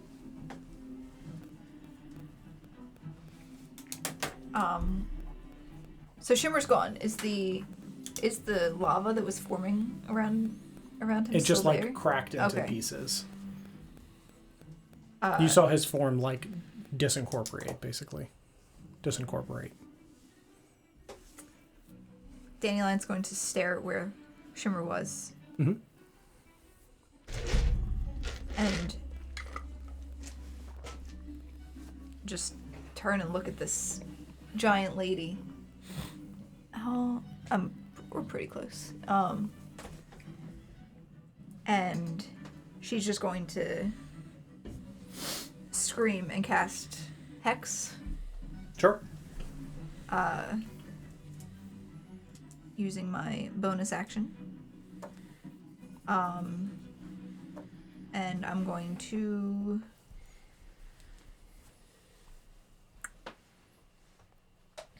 go with strength as the ability. Let me just write that down. Mm-hmm. Very good. And then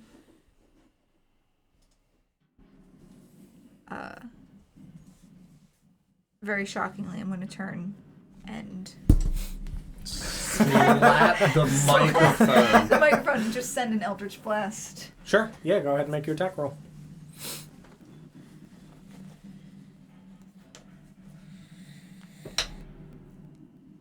Oh, dear. Now, hold on. Wait a minute. It's a 10. Mm-hmm. It's a 10. 10 does not hit. You never know. She's big. Never know.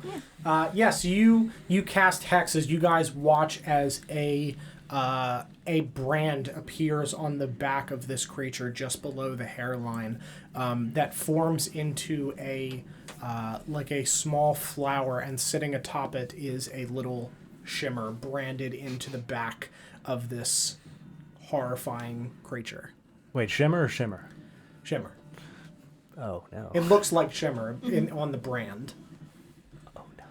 Yeah, on the Hex. And your Eldritch Blast goes and right above her and kind of like cascades into the ceiling as dust just erupts down from the roof on top of both her and Marcus. Anything else on your turn?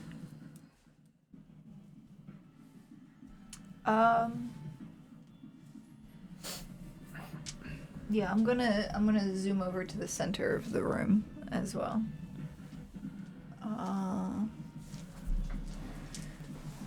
Let me Where do you want to go? Just like as far over this way as I can. So. What's your movement? This is like 25. My walking's 25, but I think my flying's faster. Let me check real quick.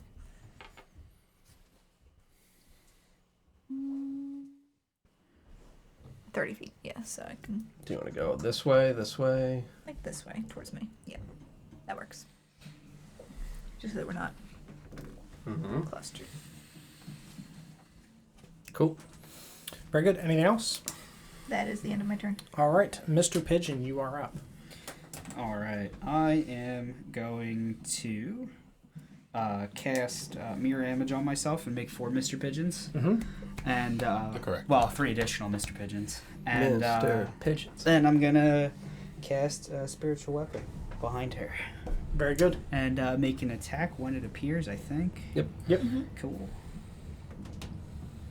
Nope, that's a 9. 9 will not hit. And can I like how high are the ceilings in here? It's the same 30 foot. Okay, so she's pretty tall. Mm-hmm. What I think if I'm running around on the ceiling, I can aim for her head. Depending on what you're hitting with. Just like a melee weapon. I'm only like 5 feet tall. I'm probably like 5'3". I'm an elf, so if it's too Large big of is a gap, usually that's like okay. 8 to 12. Sure. feet So, high. so 8 no. to 16, so still not high. That's Yeah, fine. not high enough. You And I probably dropped down. Land on her. Yeah, I don't think I want to do that. Not yet. Same last. Just a clown falling from the ceiling. You know what? This corner looks pretty good actually. So Sure. we're gonna just fan out. And where are your pigeons? All in my space. Okay, sure, got it. There's just 4 of us all. Cool. Mm-hmm. Shifty him. Anything else? That is it. All right. Back to the top. Well, Marcus, you're within 10 feet. What's up? So please make a strength or dex save for me. Oh, baby. Oh, a strength We're gonna save, use you the say? Marcus die. Yeah, is it just checks or is it saves as well for enlarge? 17. Very good. Yeah, so you watch as she rears her head back and several of the snakes shoot out from the side of her head and right down like spears towards your legs as they begin spiraling up. And you're able to just like break them off as they shatter into stone on the ground around your feet. Yeah, you squat. Flex those calves. Yeah. And as you break them and they shatter, you can see that there are little fragmented pieces that retract back to her hair and form additional fiery little snakes back on her head as she screeches again. Good. Yep, Shay, you are up. Could I tell that the rapier didn't seem super effective? Yes. Sure. Yeah, you could tell based on just the sheer, like, the stone of her skin, it does not seem like it, like, when you're hitting, even through armor, you're looking for, like, weak points. There are cracks in it, but not like you could stab through it. It's not like it's a shell. Seemed like it had to do with the armoring. Yes. Okay. Yeah, the fact that she is covered in this, like, obsidian rock. It's not as if it's an armor, it just is her skin. Right. Yes. Okay. I guess then I will boogie on in. Mm-hmm. Tuck up under here. Up under this cape. Get in there. Shelter me in your wings.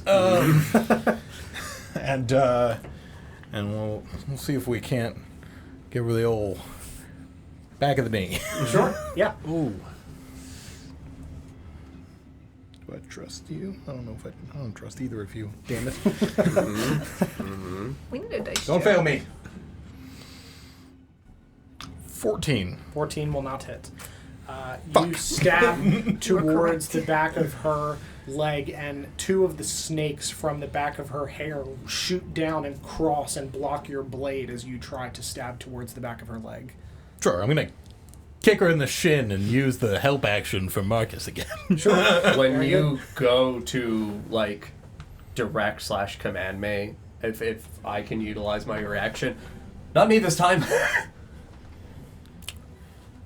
Yeah, I'll let you. I would have you help someone else, is what I'm trying to indicate. Sure. I guess then, Twig. Sure. Twig, you are helped as you kick in the back of the shin of this large creature, and you. Words of inspiration for Twig, or Fuck this thing.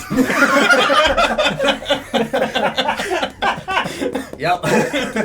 That'll do it. anything else? No, that's it. All right. As you are standing around her within the realm of these chains, you take 3 fire damage as her heart radiates heat through these chains and ripples down the end of them. Sure. Next up is Marcus. Yep.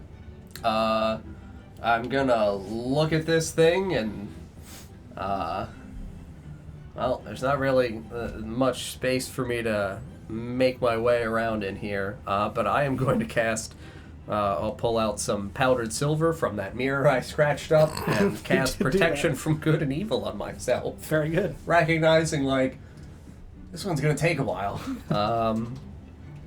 And, yeah, I will... Pull out a really big powder. Yep. It's like a witness me, just like. Pretty much. Shiny and chrome.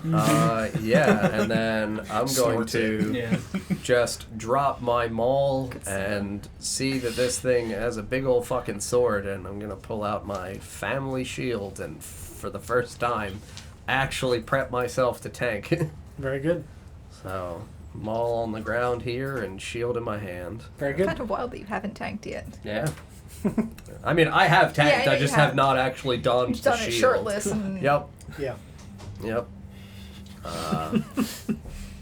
You know, sometimes it's necessary. And that'll be it for me. Very good. 3 fire damage. Yep, 3 fire damage for being in the space. Twig. I'll run up on her and try to stab her again. Yep. Please let me take away my fucking 10 hit points for the love of God.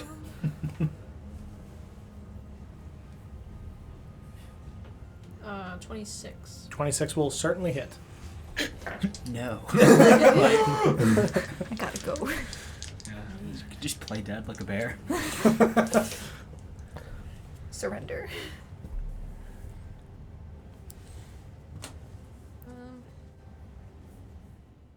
17 piercing damage. Okay. So that will do half. And then I'm gonna dash away again. Very good. Over here. I'll go back to around where I was, yeah. We'll put I'll it go over down here. there. Yeah. Very good. Anything else? All right. You run up behind this thing, and as the snakes cascade down to block your attack again, you weave through the snakes and stab into the back of her leg, the same as you saw Shay attempt to do. And you pull back as she screeches, and you zip back away towards the wall again. Rin, you're up. Alrighty. You said the snakes on her head are... They're physically there, right? Yes, they're made Okay. of like a fiery stone, but they are physically there. Fiery yes. stone. Great. I'm going to eye them up Yep. real good, and I'm going to close my gauntlet and point my hand out and magic missile them. Yep, very good. Try and aiming just for the snakes. That's 2nd level, so wee. Oh no.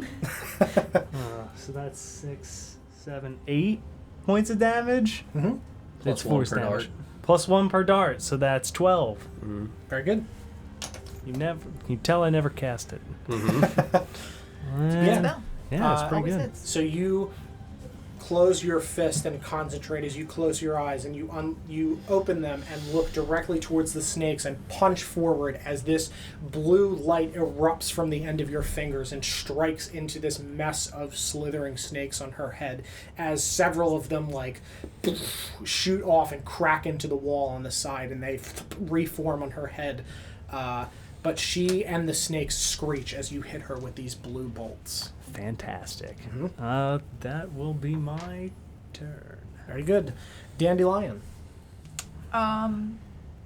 This is gonna come as a really big surprise, Mm-hmm. but I'm gonna use Eldritch Blast, Very good.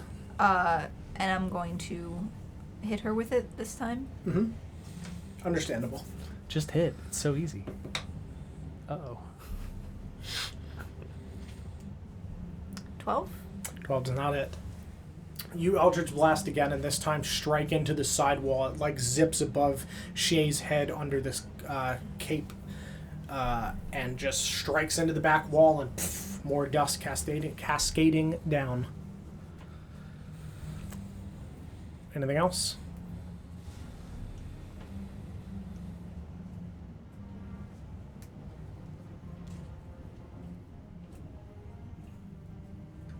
Nope. Very good. Mr. Pigeon. All right. Well, I am gonna summon my imaginary May. Mm-hmm. Let's use this cool looking mole guy. And Conjure up an enormous knoll. yeah, summon a fifth Mr. Pigeon right there. Mm-hmm. That'll be my action, and then with my bonus action, I will attack with my spiritual weapon. Very good. No. That is a 10. All right, yeah, does not hit. It swings and is blocked by several of those snakes again from the top of her head. Feeling good about this one, friends? Oh, we're just getting started. I just got a lot set up, you know. We're gonna be fine. You got a lot set up. What? There's 6 Mr. Pigeons on the field right now. Mm-hmm. Yeah, I gotta get ready. Back to the top of Just the order. powdering himself. For when the tank goes Get down. loose. Doing a couple of Yeah, pigeon it's squats. like pulling a kettlebell. fixing the makeup a little bit. Back to ye old top. Yep, back to the top of the order. She is going to screech once more. She rears her head back, and the snakes swivel around the room. And everybody, please make a charisma saving throw. Son of a bitch. Uh-oh. No, Marcus does. Shay? 4. 15. 15. Dandelion? Is this a charm? Yes. Oh, it is? No! I can't be. No, it's not a charm. It's, Fuck! It's... I might be. I rolled a 9 regardless. I wouldn't think it's a charm. It is based not a on the charm, effect, no. yeah. Nope. All right. What did you roll? 9. Okay. Snake eyes.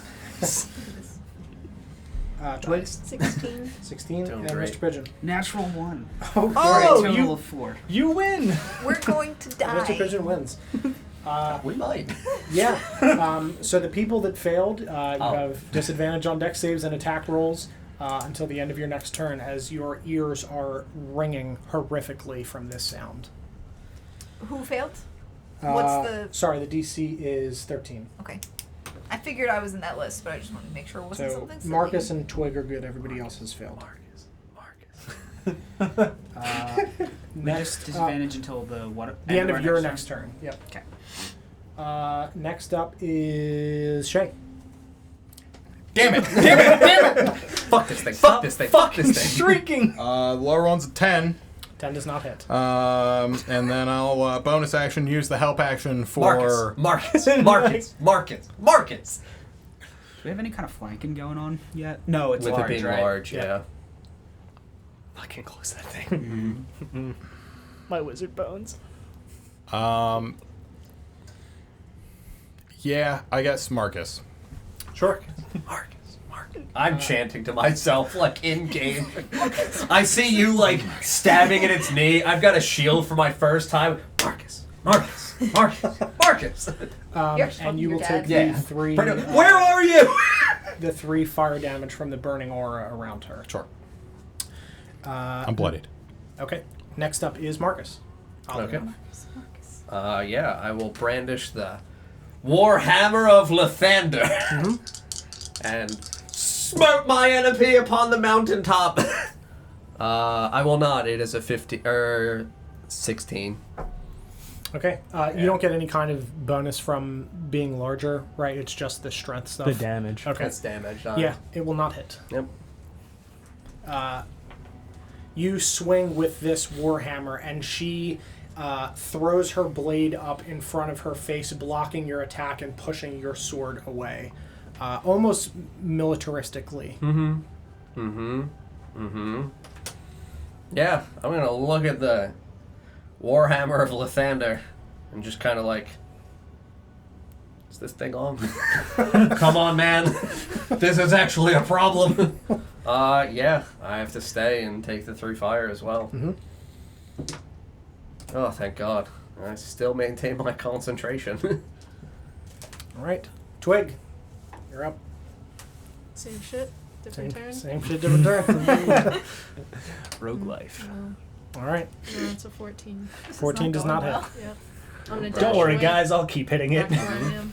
I got it the first time. I'm 50-50. I did have to take a turn off to buff myself so I don't insta-die. If my breath attack recharges, Oh yes. it does not. Just Breath turn weapon. and Breath murder weapon. us all. Breath weapon.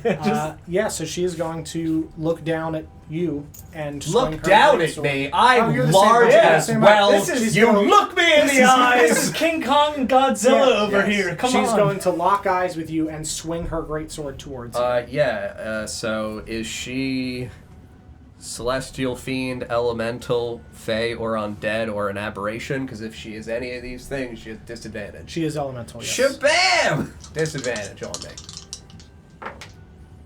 That is a 23.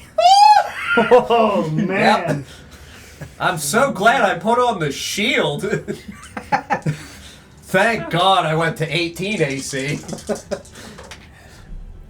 I rolled 1 on that again. That's wild. You're gonna get a long lecture about wearing your fucking shirt. I have my armor on. You take 17 bludgeoning damage and 1 fire again. Toasty. As this radiant heat erupts as she swings down with this great sword at an angle towards you because of the close proximity, slicing across your chest with it, and you feel the stone scrape against your skin, and it is extremely sharp and hot despite being made of what seems like a sort of obsidian stone. It is extremely hot and it hurts a lot. Yep, I am bloodied as well. I keep my concentration. Very good. That is the oh no, she's gonna bite you with the snakes. Disadvantage. Disadvantage. Disadvantage. Disadvantage. Fuck you, Marcus. Marcus. Marcus. 17 Yes. The shield of my papa. and 17 again. No bites. Papa. No bites. Oh yeah, no. If I get like cleaved into by the great sword and kind of rear back in pain, it is absolutely like a larger tower shield, which would have grown with me as well. So Yeah. it's Yeah. big as It's, fuck. Just massive. crush. It's like a wall, basically. We actually can't even see Marcus Yeah, from the right? side of the room. Just shield. Next up is Ren. Great. I'm gonna look at those fucking snakes again and magic missile them. Sure. First level this time. Bastard snakes. Fuck you. 8 force damage. All right. You added the 1 for each. Yep. Yeah, it's just terrible rolls on damage. Yeah, same thing. You unleash this magic from your gauntlet as it strikes into several of the snakes as they crack off. I don't want to get that close, do I? I'm gonna go a little bit, I think. And that'll be Very good. a little bit. Next up is Dandelion.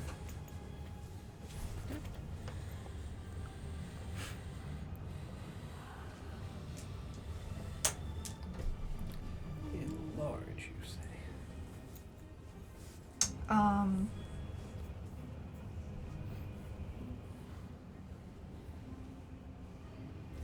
I am going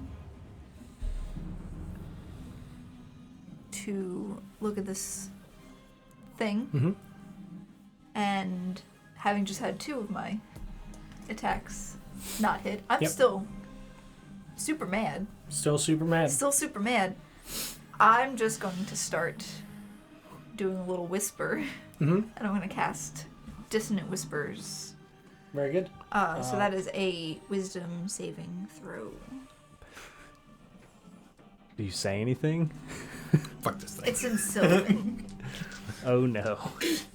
But it's really mean. It's really mean in Oh, Sylvan. that's a natural 1. Oh boy. That's double the... Cap and roll. Yep, cap and roll. It's a crit. Oh, cap and roll. I see.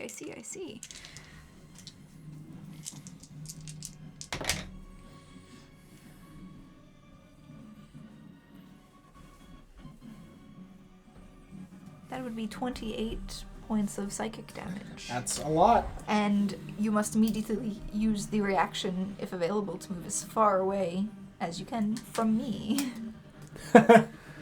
Well, all right. Sorry. It won't Mr. go into Pigeon? It won't go anywhere obviously dangerous. Yeah. So like there or there, right? Yeah, it's got to just move over to the corner where... Is that Mr. Pigeon or Twig? Mr. Pigeon. That's me. Can it just move through spaces? I mean, it would go up to your space, I would think, because this is clone. It is, but it takes up a space as far as I know. Oh, sure. I'll double check. It might not. I don't think it's incorporeal though. Okay. Wait, it might be. Let me see. I'm assuming it would invoke attacks of opportunity by doing that. Yeah, it does. No, it says it's an illusion, so it probably would be Okay. incorporeal. Okay. So then it would go up to your space and provoke from Lawrence and I. Yep. Oh, I don't like how close it is to me now. Oh, I fucked up. You got this, young master! Why did I move? What do you whisper? It's in Sylvan. Uh, Blee, blah, blee, blah. Your big purple head. it would be in Sylvan, and from the outside would probably sound pretty spooky, but it would actually just be something like, "You hurt my friend. I don't like you." Sure. I don't like you. You're dumb. Yeah. You're so big meanie. You watch as Dandelion leans down and just like whispers something into her hands and blows, and you watch as these like purple, almost kind of like music notes float through the air. It's like dandelion and poofs. yeah, a little bit. Little dancing dandelions, like running on a musical score, zip around her head and strike her in her face and her ears as she rears back and screeches, scraping the sword across the roof as more rubble cascades down, and she rushes away from Dandelion towards, unfortunately, Mr. Pigeon. 17 to hit on the opportunity. attack. 17 does not hit. I'm at 21. 21 hits. And then it is 14 bludgeoning, so 7. Yep. As it's moving, I can still crusher it. Mm-hmm. So I can move it. Oh yeah, and I also have yield enlarge die.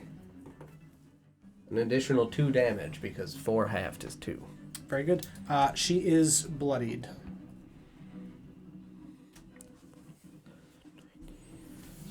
And you watch as these cracks on her skin glow hotter, and the heat from her chest seems to almost like shrink slightly, where there is slightly less heat, but the cracks are more prominent. Anything else, Daniel? In Anything else? Sylvan. What? Anything else? No, that's it. All right, Mr. Pigeon. Okay. Pigeon. Well, this changes my... Sorry. No, that's okay. Yeah, I guess I'm going to attack then. I have disadvantage because of The screech. the screech, but I have advantage because me and my clone are both... I guess is... Because it's hard to tell. Is the clone 5 feet away? Or... I think it yeah, would it be is. with the way that it would be an actual box. Sure. Yeah. So then I will...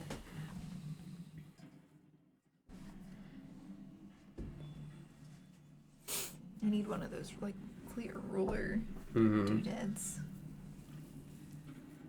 No, we'll just do that then. I'm going to cast Bane. Very good. It's called Charisma saving throw.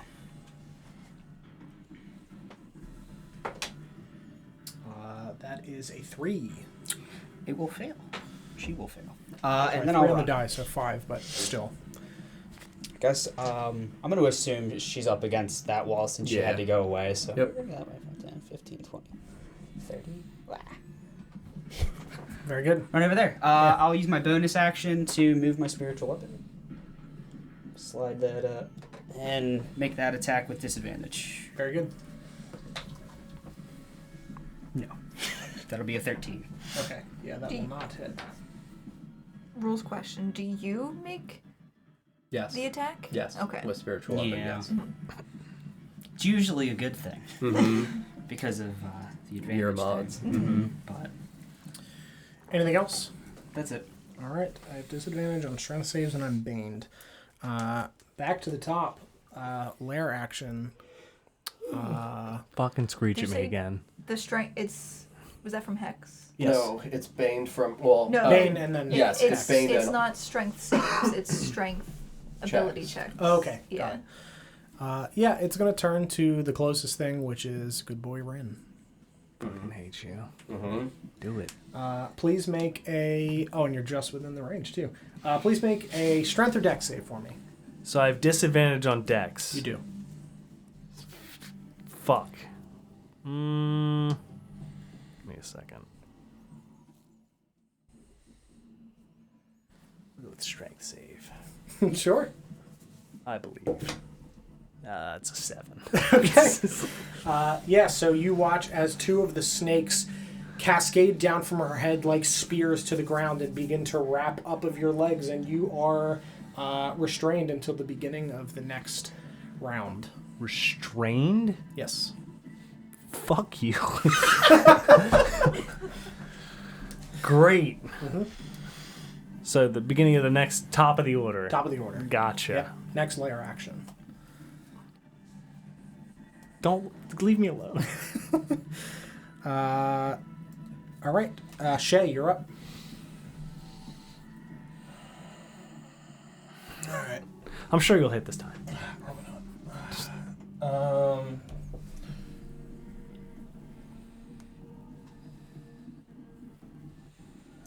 It's not even worth going over there. I'm just gonna.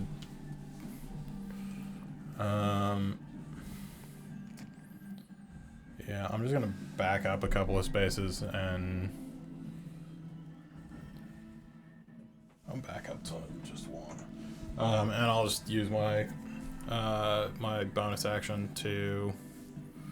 Let me see. Can you help twice? That's what I'm checking. Yeah, I wonder if that's a thing. I think I can. Yeah. Because it's not like a concentration thing. So I'll just use my action and my bonus action both to help 2 people. I will help Marcus and I will help Twig. Very good. Next up, Marcus. I wouldn't have backed up because I would have moved a little bit closer actually. Yep, So sure. I need to be within 30 of it when they make the hits, and Gotcha. he's been pushing it. Sure. Very And good. he's approaching from that angle. Yep. Very good. Well, I mean, seeing as how I have this cool Lathander Warhammer in my hand, I'm going to shimmy my way into the very small 1 space, 2 space? Yep. Red space, blue space. Yeah, I would like to effectively UFC cage fighter, like take the running start, jump, kick off the wall, and just fucking crack down on this thing's head with the hammer. Yeah. And use my momentum to ideally carry me around its base over the illusion. That was 10, 15, 20, 25. And interpose myself between my young master and this horrifying thing. Yeah, I'll allow that, like an Irish cage fighter. Yeah, Just- I mean, as long as I move the 10 feet, I can jump anyway, Yeah, so I absolutely. can long jump Yep. 8, 10 feet. You didn't deal damage to me, correct? No. Okay, perfect. Yeah, it's a 19 on the dice, I'm getting it. Yep. 19 hits. Can you also, before you roll the damage, make a strength check for me? With advantage. Jeff's a check, an 11. Okay. Yeah, go ahead and roll the damage. Don't forget that D4. I got it. 12 halves, so 6. So the reason I asked is because you are enlarged. Yeah, I weigh 8 times my weight. Like, I also weigh like 1,600 50-50 pounds. to see if you're able to crack through and basically ignore the resistance, because I thought that was creative that he enlarged you. So 50-50 chance you rolled above a 10. Sure. So you're Or good. the full 12. Full 12, yeah. Yeah, and There's 12 total, right? yes, Okay. 12 total. Crusher, I'm gonna fucking push it away. And then I have 5 feet remaining.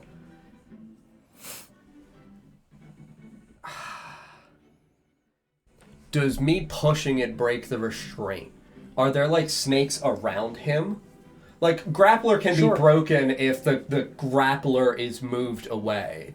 I don't know if this is like grappler plus. Did the snakes come off her head? And they're Yeah, just are they like detached and around him? No, I would say that would break the grapple from you pushing her. Cool. Because it is pushing away and they Yeah. are attached to her. Cool. So yeah, I would argue that does break the grapple, yes. Cool. The snake's detached, so you're going to have to clear the snakes off of you. Are you fucking kidding me? Okay, not with an action, just... Why did it have to be snakes?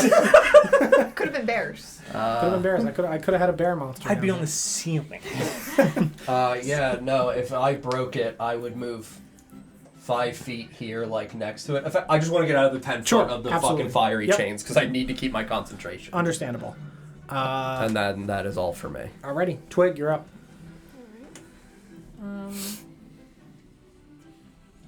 I'm gonna take out a stick of dynamite Okay.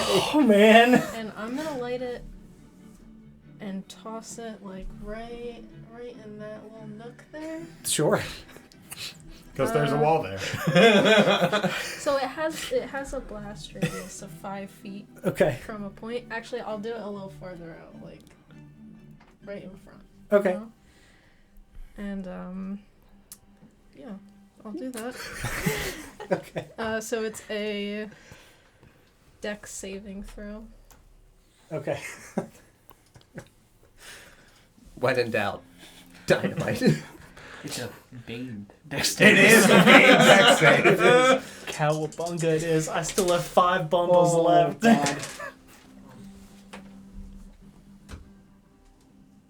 Yeah, you not 20'd it. Ooh. Does she like stomp on the wick and put it out before it pops? Yeah, so you throw the dynamite at her feet, and she looks down towards it, and instead of jumping backwards, just onto the top of the dynamite. I mean, she still takes half damage. With a nat 20. Nat 20 versus nat 1. Yeah, we do the ignores all of 20s it. and the Yeah. 1s even for Gotcha. save, just as a funhouse rule. Does she stomp? Does she stomp the wick out? So like, does it not blow up or? How hot is she? It's really hot. Yeah, like, does she crush the dynamite or just stomp on the wick? Guys, we have plenty. She's large. Like, her And she feet crushes, would be... yeah, she's crushing the dynamite. Yeah. Okay, I just wasn't sure if it's still sitting there undetonated. Yeah. No, or if yeah. it- She Yep. whole thing just. Yeah, because her fiery chains accidentally ignited and she blows herself Oh, up. no. That would be fucking awesome. Yeah, no, full stomp on the top of the dynamite. Fuck it.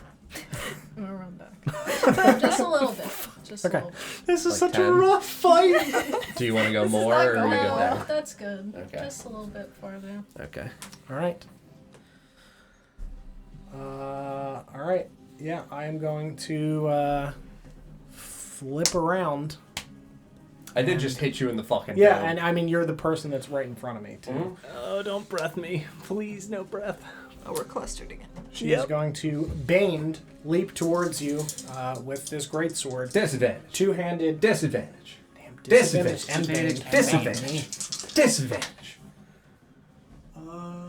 The lower is a 13 plus 7 minus 3 is 17. Marcus! Marcus! Marcus! That's wild. All right, yep. So Snakes! Snakes! Snake time. Also disadvantage and Bane. First snake. Nope, that's a 3 on the die. Marcus. Second snake. 5 on the die. Marcus! The enormous, enlarged, towered shield. Let's see if Impregnable. my breath attack. It's cocked. It does. Okay. Oh yeah, no. Six. He's just Attack is showing you back because up. he's gonna kill us all. No, we got this, dude. I'm gonna crush it and move it away. That is the end of her turn. Ren, you're up. Okay, so grabbing something out of my bag of holding is an action. Interacting with that item is a free item interaction. Mm-hmm. Lighting it. Free item interaction? Yeah, I'll count it as yeah. If you want to pull out a dynamite and Who go said for just one? it. Sure, if you want to light a bundle, you do you. Yeah, I'll pull out a bundle. Sure. And just try to toss it like behind her Sure. a little bit and just light it. Sure. Yeah. So am I making a dex save again Yep. with Bane? Tell me how much dice I should roll for dynamite damage. Yeah, it's a 5 minus 2, 3. Yeah, I'm assuming you're taking damage. How much is a bundle of dynamite? This won't have any negative repercussions. We're in a rough spot. At all. It's all good. Yeah, it's bloody. We're not in a cave So are or half of anything. us. Yeah, I think that's fine. It's a bundle of Say we're going dynamite. out with a I bang. failed to save. Roll a d4 for me. A D4? D4. If you roll a 1, re-roll it. That's a 4. Okay. So that is 10d6. That is the max. 5, 6, Dynamite. 7, 8. Dynamite! What type Dynamite! of damage is this? 9, 10. It's bludgeoning. Not fire, yeah. Oh boy. I would have had it take force even if it wasn't, just because of the literal force Does from it it. break her armor? Please. Fuck this thing. Fuck this thing. Suppose that measures a normal elf. Whoa! I didn't mean it! 43 damage. Okay, 43 halved is 21. 21. Pretty good. And I'm going to take a fucking step back. Wait, no, is she in melee? Not a view of me. Though again, I would argue that the Yeah, you were back a space from her. Like full 40. Yeah. So you pull out a bundle of 4 dynamite, and you, under the legs, under Marcus's legs and her legs, based on the angle, just football throw it to the side as it lands on the ground, and you snap and ignite them. And you watch as she looks behind her, and it blows, and it hits her in the back as she falls slightly forward and catches herself on her blade and does not physically fall down, but just catches herself on this blade as you deal a significant amount of damage from this blast. It doesn't break anything because it's not literally an armor, so it does not fracture her armor, but you can tell that there are more and more cracks appearing in her skin. Figured I'd ask, since Yeah, no, him being understandable. large ignored the armor previously. That's fair. That's fair. That is a fair point.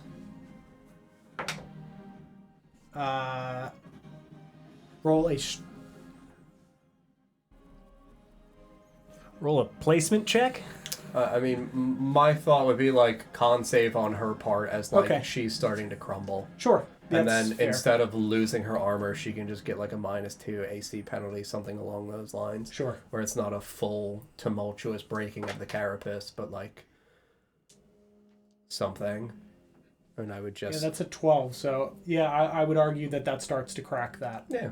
Yeah, so she is -2 AC now.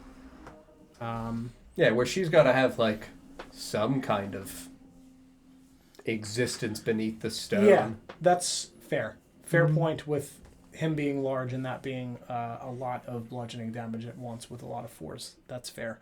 Yeah, so she is -2 AC, and I will say ignores the damage resistance as this starts to crumble. Very good.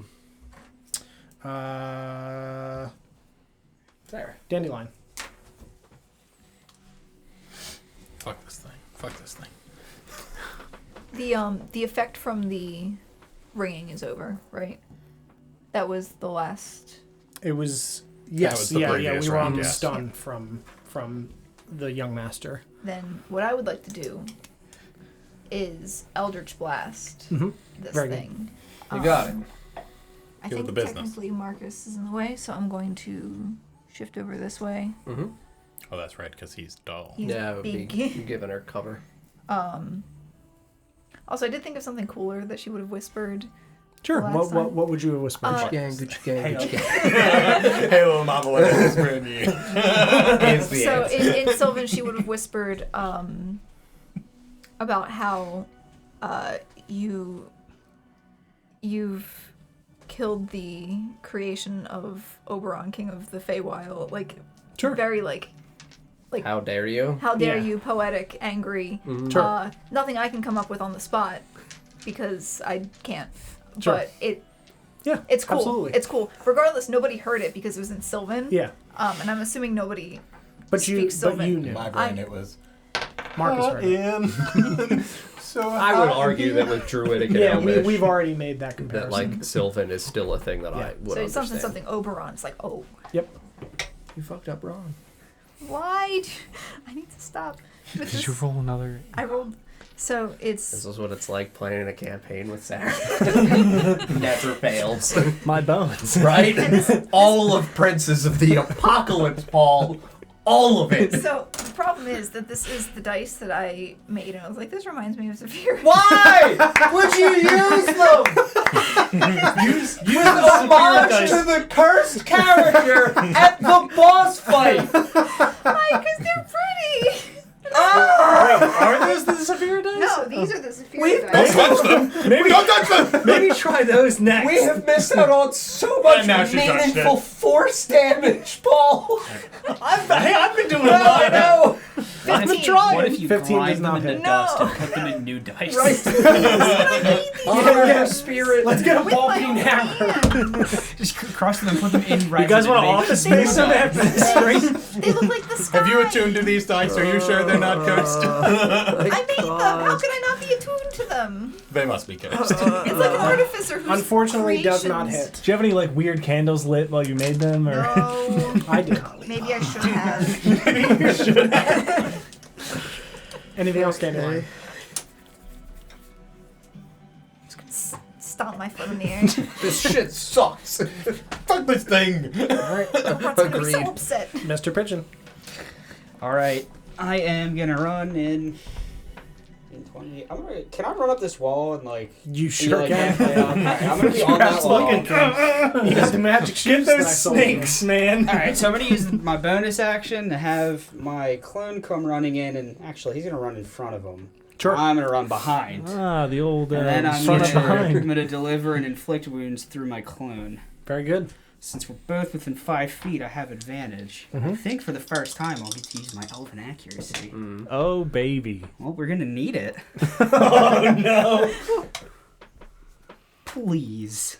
You gotta be kidding me. 17. 17 hits because of the -2 AC. Yep. It only took, Dynamite! it only took 3 rolls. Right? Well, that's pretty good. That was really good. Jesus. 23 necrotic damage. Okay. She's not immune to necrotic, so. Yeah.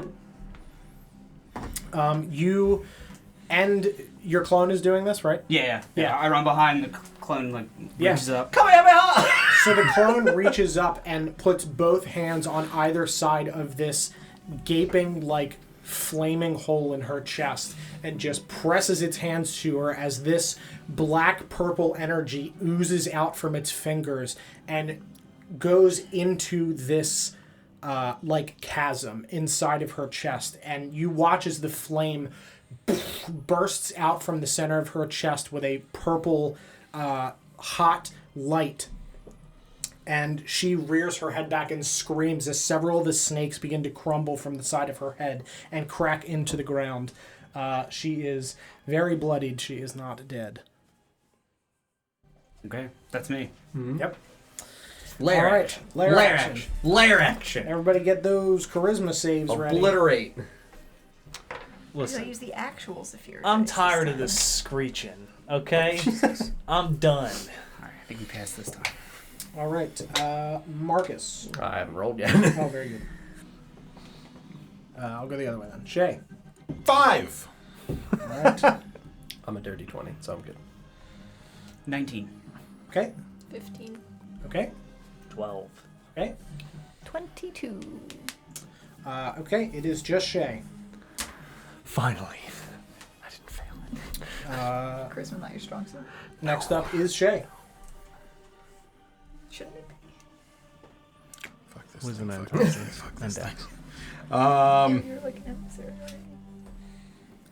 Yeah. Marcus. But I need As dex. these snakes on top of her head just lock eyes with you. Am I anywhere near where that lantern landed? Yeah, it was like it was right right here, there. So yeah. yeah, absolutely. it is. Yeah. Just, move over and kick this lantern in her direction. Sure. Fuck this thing, Marcus! Fuck this thing! I know. Marcus. Twig! Also, And I will use my action and my bonus action to help Marcus and Twig. Are you just like got it. rage Bye. helping? Kicking this lantern in a general direction. Very good. I like that because it's like 6 seconds per combat. This fight is like, ha! And then run over, throw it back, just like juggling the lantern. Fuck this thing! Yeah, Marcus, you're up. Yep, good old Warhammer of Lathander. I do love actually looking at like how long an actual action. I'm gonna bring the fucking dawn. Yeah, 17. 17 hits. Yep, and because this thing's so low, I'm just gonna pop a smite on it. Mhm. It's not fiend, right? It's It is just not. elemental. Just elemental. You got it. So no Smiting is the banners. right thing to do. Yep. Deserves it. Yeah, get that D4 in there. Come on. So it is 11 bludgeoning and then 7 radiant.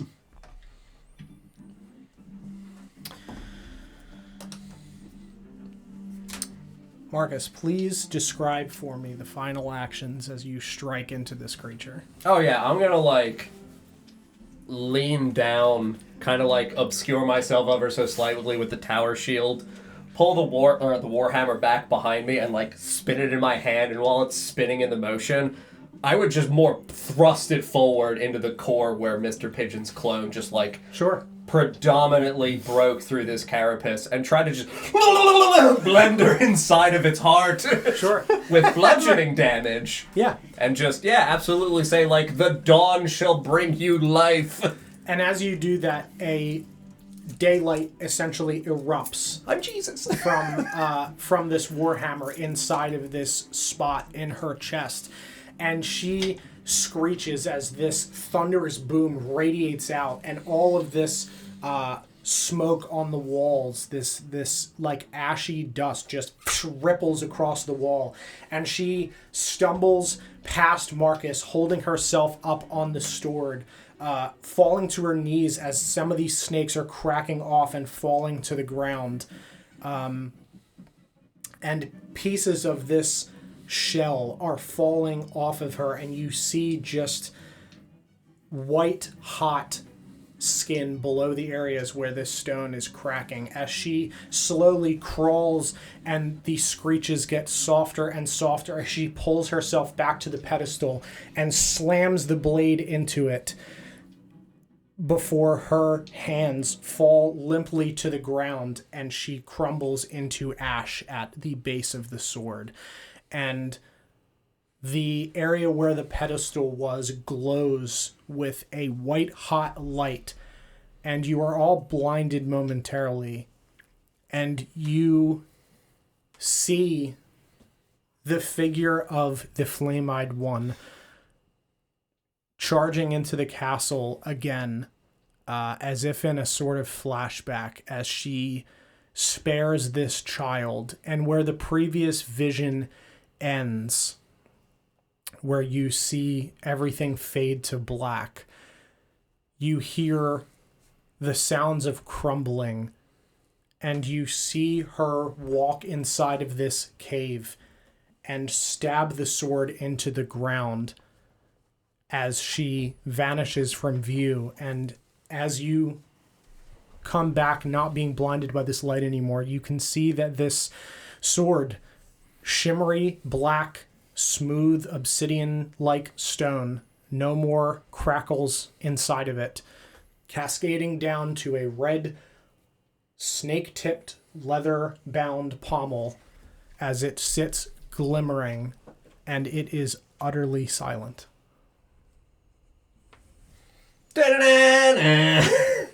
No, Marcus, not again! I'm gonna Giga Chat over, dude, round 2!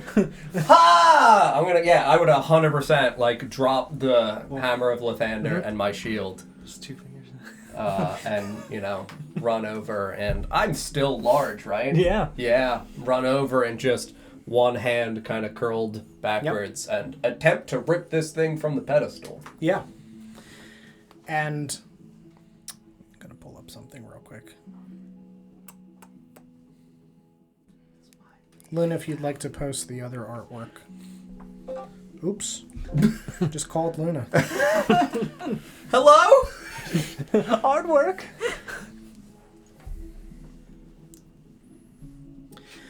You watch as Marcus pulls this sword from this pedestal. You still hear this eerie silence before a screech starts growing louder and louder, and Marcus's hands begin to turn a slightly crackled gray color up to about here, mid forearm. And you watch as these fiery spectral chains clamp around his ankles, and his hair blackens with small fiery strips inside of it, and a pattern crisscrosses up the length of the blade. And he looks like that now. Oh, shit. I'm sure Thank you that's again, fine. Luna, for the artwork. And sorry I called you on Discord accidentally. And if everyone else could leave for a moment, and I will call you back in a minute, except for Marcus.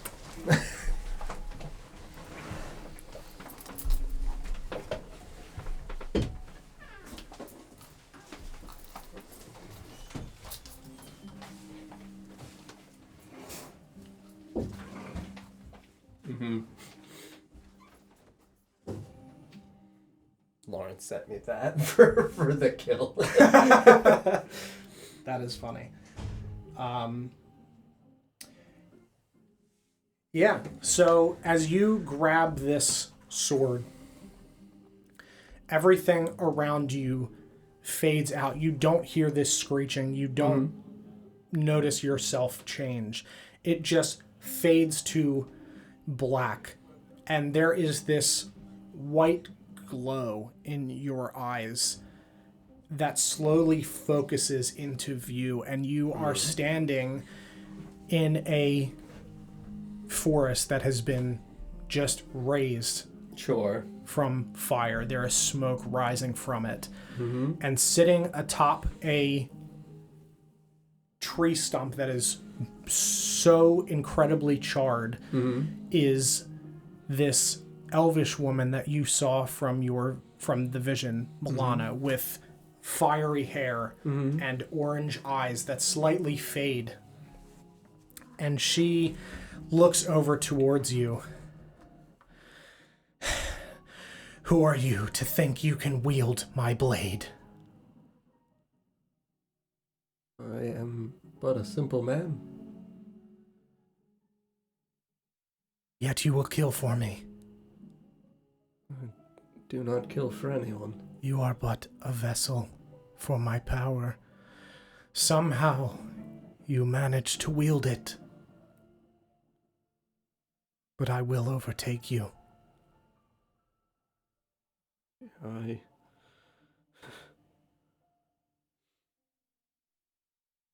Whatever it is in your life that made you lose your faith, I will help you find your way back to it. Knights are honor-bound, regardless of what form they take. And she just looks away from you for a moment and just slams the ground as this blackened dirt cascades into the air. Freed from my chains, yet here I remain.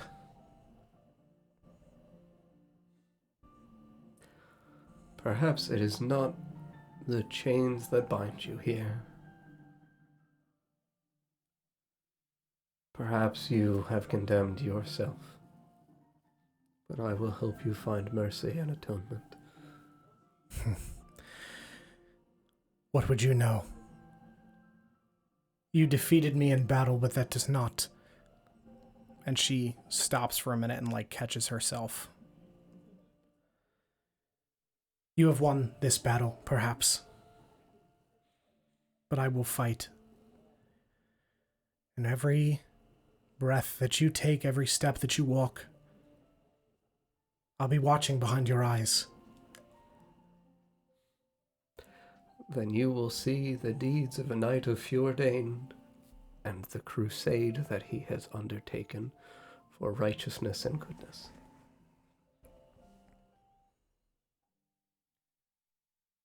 I see a fool with weak friends. Friends are worthless unless they can bring you power.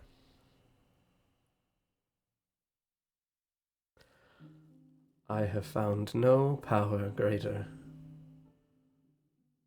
than that of love of a family.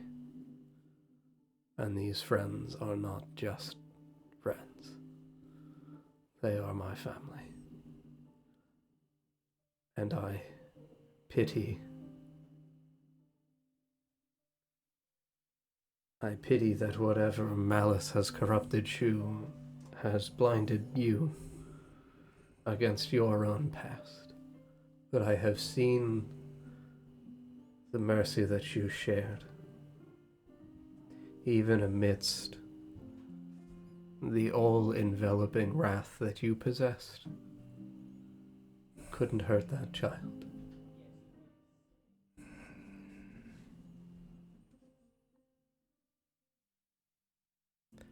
Family and friends will abandon you and die on you. I would walk towards her, attempt to get obviously within 5 feet. Is she still large or is she medium-sized? She's medium-sized. She's now. medium-sized? You are the equivalent Yeah. size in this Yeah, absolutely. space. I would walk in front of her, and you said she is like sat on this tree stump? Yeah. It's like a fairly large Yeah, tree stump yeah. where she's got like one leg up on it and Yep. is sitting on it. Yep, Yeah. absolutely. I would approach her, and in this vision, are my hands stone, or are my hands still flesh? Your hands are still flesh. I would extend one arm out to her, and I would say, I would be proud to die as one of them. And are you touching? No, I would reach Okay. my hand out to, like, help her up. Sure. And if you think you can kill me or us, I dare you to try. If only to have again the chance to best you in battle. And she just kind of smirks a little bit. All right, then. You've made your choice. And she reaches up and grabs both of your hands. Mm-hmm. And as you begin to pull her up, your hands begin to gray and crack in this vision. Mm-hmm. And you feel some amount of like heat burning on your scalp for a moment before that fades. Mm-hmm. And as by the time you have stood her up, the glow in her hair begins to fade slightly. Mm-hmm. And her skin looks a little bit less gray and cracked in some areas as it slowly almost heals a little bit. And she just kind of... What is this? I would laugh.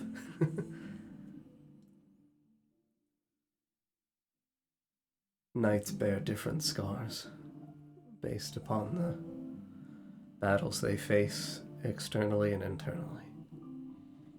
I am happy to carry your weight with you. But you are a vessel. How can you bear this power?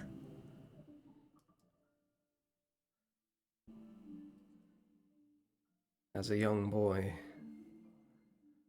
I was always told that hardship is not something simply to view as an obstacle in the path that you are on, but as an integral part to it. Instead of viewing you as an obstacle, you are simply something that now walks with me.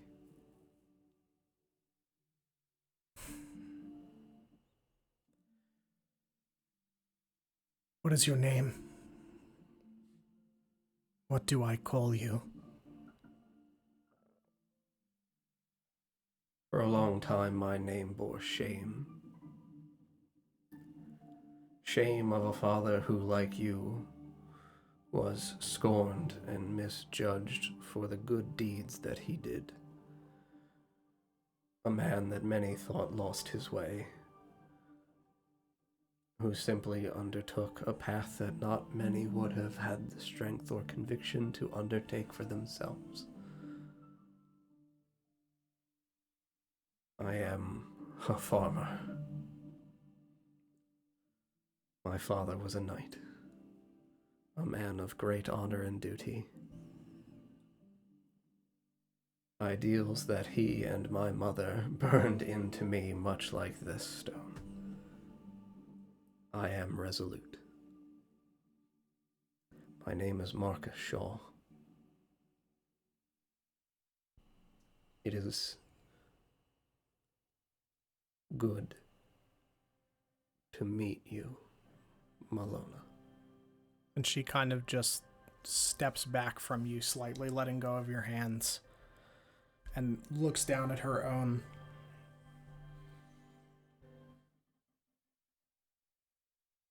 Is it light where we are? Or is it like a dark day, like evening time?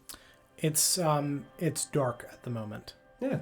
If I at all feel like I could, I would attempt to reach into the bag or pouch on my pocket stuff where I have the drift globe, and I would pull out the drift globe, and I would look up at the stars and at the night sky, and I would in Elvish say my command phrase, and I would cast daylight and have the drift globe hover out in front of us about 5 to 10 feet, just washing us over both with this sense of brilliance.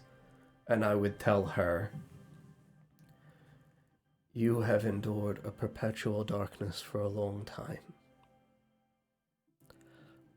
Let me take you back and show you that there are still gifts in life for you as well as for us, and that this light is something we can both follow. As you pull the drift globe out and ignite it, she initially recoils and just hisses at it and covers her eyes instinctively. And as you start to speak, she kind of like peers through her fingers and steps back slightly and just kind of looks at it, perplexed.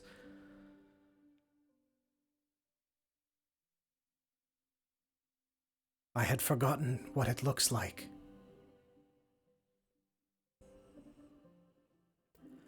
And I promise you, should I ever truly do something that makes me abhorrent, cruel, malevolent, and I do deserve your wrath, I would ask you as a good man to strike me down.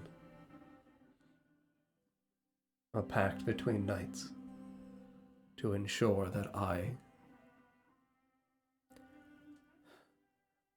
do not, as you did, look away from the light, no matter how dark it gets. She walks over and sits back on the stump. Well, Marcus Shaw, let's see what you're made of. And she smirks and your vision fades.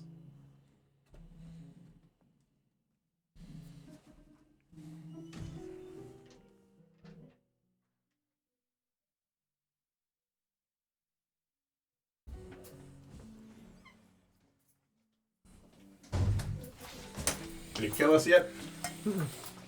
I'm a paladin, Paul. No, you're not. A good, lawful man. You know too much for being raised on a farm. Now with a glorious wretchedly cursed sword of immense, immeasurable power. Glad it's cursed. Cursed for Jesus. You deserve a cursed sword or 4. And you all see Marcus standing there, changed as I described before, holding this blade in his hands. Mm-hmm. Well, I mean, I would look to see whether or not there's like a scabbard or anything for this enormous thing in the area of the pedestal. I would say that as you pull it and you bring it towards yourself, one corporeal manifests forms in. and manifests in front of it. Yep. Just gonna strap that to my side. Wow. You all okay? Dandelion's crying. Oh dear. I'm gonna run over. Just pat you on the head. You alright? What happened to you? What do you mean? I hit the thing with a hammer. Your hands and your hair? And you touched the sword? And Shimmer's gone. Just gonna twiddle my fingers. Still nice and rocky. Yep. That's probably not good. Do my knuckles crack? Yeah, Little gravelly. a little gravelly. Ooh! Young master. Getting stronger. I'm gonna end in large. Damn it. You're still Back to really normal size. Oh. Well. I don't know about you all, but ready to hit the old dusty trail. We should get back to the city promptly. Not gonna talk about this. I'm just gonna like Talk gesture about at you. Your hands. My new rock hands. And your hair. Oh, my hair's different? I didn't know. Yep.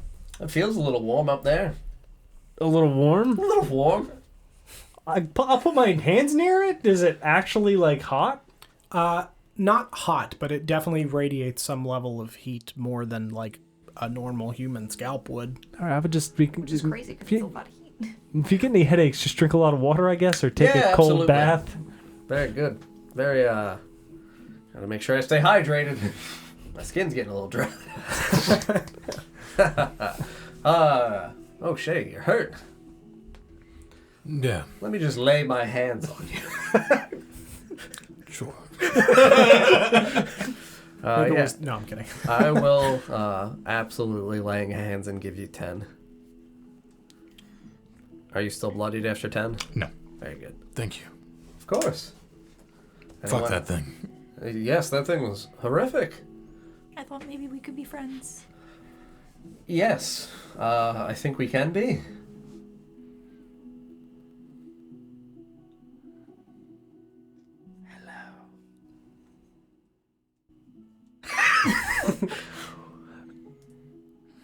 Did we need anything else from down here? No, this is great. That one's much sharper than your previous. Yep, I'm gonna go over and collect my maul from against the wall and grab my warhammer and my big shield. Just re-gear, just put my hands on my hips. Feeling great, friends. Sure. Still carry your other friend. Oh yeah, no, I gotta go get him as well. Yeah.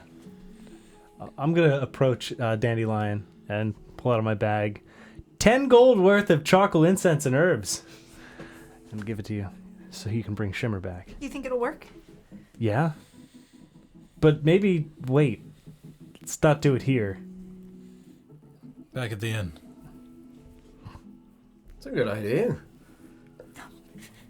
Just carrying this big, like, Santa sack of Santa sack. It's not that much. I'm this big.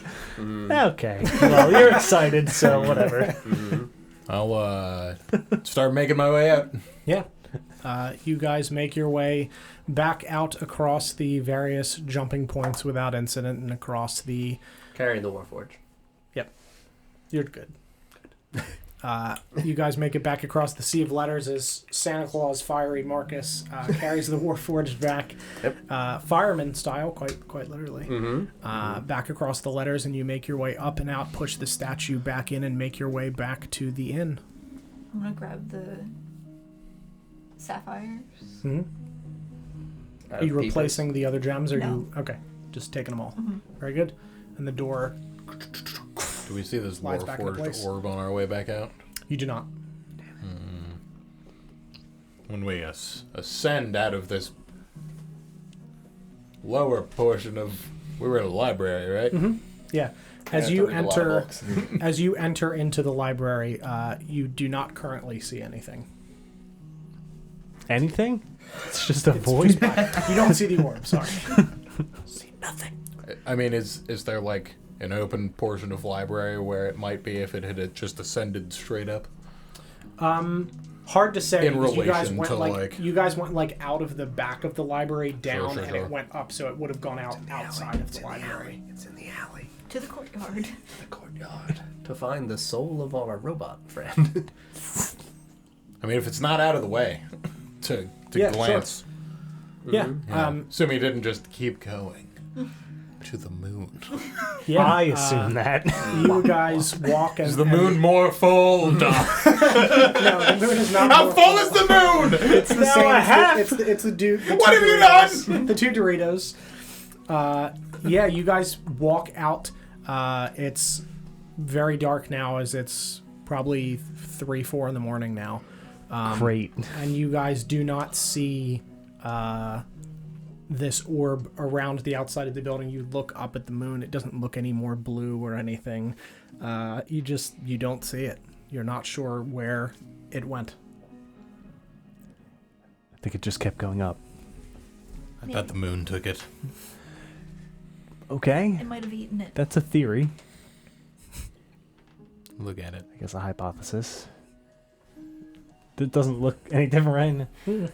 I mean, Just as untrustworthy as it's always been.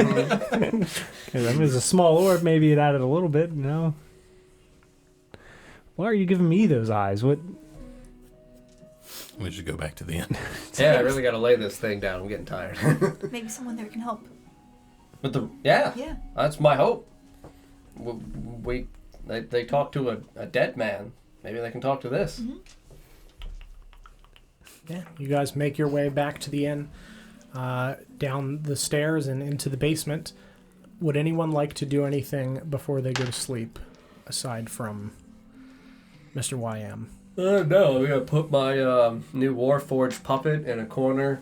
Just kind of like So concerned. put him over in a corner. Weakened sentries. Yep. Yeah. You know, Well, just make he's- sure his head's up. And then after that, I mean, go over and find Dandelion. While he was doing that, I was gonna talk to Rin. You got it. That doesn't look good, right? What? The hands and the hair. Yeah, and That's- the Warforged or the Sentry. No, that's a friend. That's a little bit. It's just as concerning. But yes, no, I don't. disagree, but I think he looks like she did. Yes. I think he'll, if he uses it, He's not He's- going to turn into her, is she? Is he? he might. Well, not her, but he might.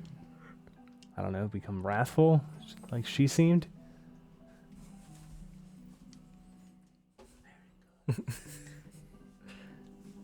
It's kind of scary. Yeah, we're gonna need to keep an eye on it. And if any more of that, if he gets any more rocky, I'd have to take it from him. I could probably take it. Probably, yeah. You can make him do a dance, right? So maybe I shouldn't take it either.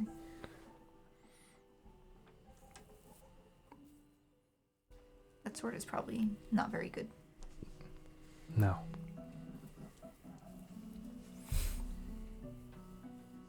Maybe I can ask Master Oberon about it. He might know. Maybe.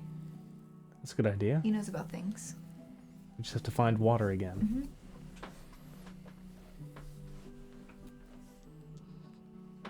We'll have to do that. I'm worried about Marcus. Yeah, that's not a great situation. I would keep an eye on him, make sure he doesn't change anymore. Mm-hmm. And if he does, we'll take it from him. Yeah. Dandelion's not in the room. I'm gonna lay in bed with my new sword. Precious. Yep. The only thing I would do before bed is scope over that book, the coded book that was taken from John Doe's office, and Very just good. like go over it more in depth than Sure. just glancing through it for the highlights. Yep, I'll send you some additional details.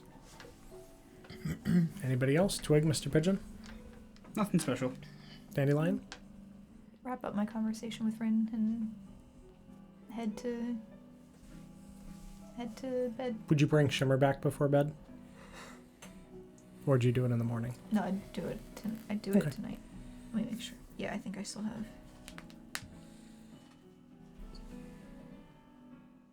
Yeah, I do Yeah. it tonight.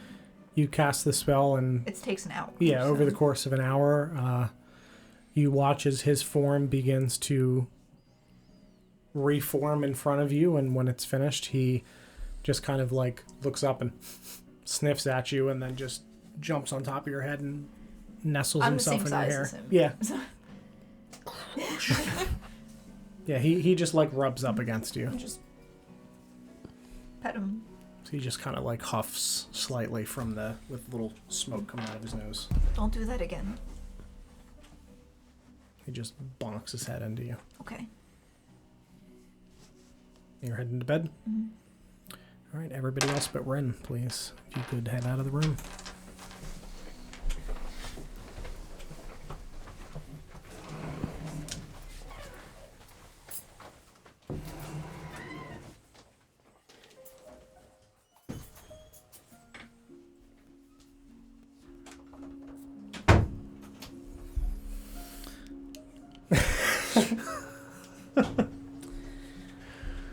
Young master, you pull out this book that you received from the tiefling man Koros, and you pore over it and look to see what information you can find regarding the crafting of spells that he said might be in there.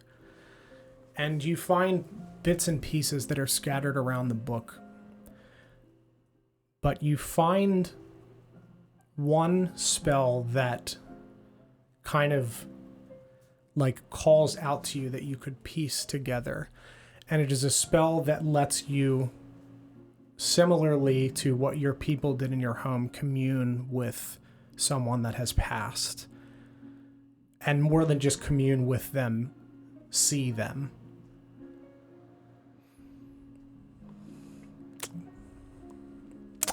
I'm assuming I have some of the reagents, or You do. okay. Yeah, I'll pull them out. What are they? That's a great question.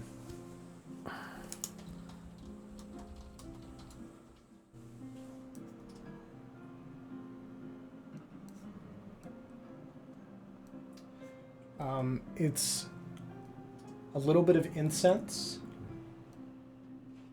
a little bit of moss,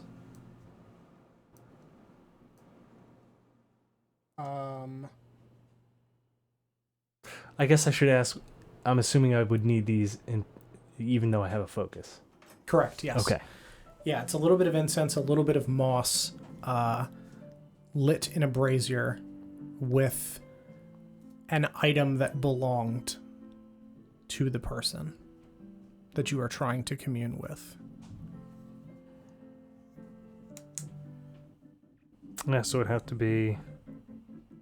Doesn't say that it would destroy the object, right? Does not. Yeah, so I would take off specifically my necklace Yeah. and place it in. And place it on the brazier. And you draw these large chalk lines around the room, tracing the runes, these shapes that were inside of this book. And you like push all the furniture back into the edges of the room so you can draw this, because it's a fairly elaborate and large rune that you're going like from door to window. Oh, geez. With the whole thing, as you've pushed everything into the corner. And for the amount of times it takes you, it's as if no time has passed at all. Like, this is as a studious man, studying the arcane and things of that nature are things that just bring you such like joy and intrigue that it just it doesn't even feel like any time has passed as you draw this. And you light the fire under the brazier and you pull your necklace off and you place it on the little like raised tray above the burning implements in it. And you sit cross-legged and you touch both of your palms to the 2 runic marks on the ground next to you. And you close your eyes and you begin to recite this incantation.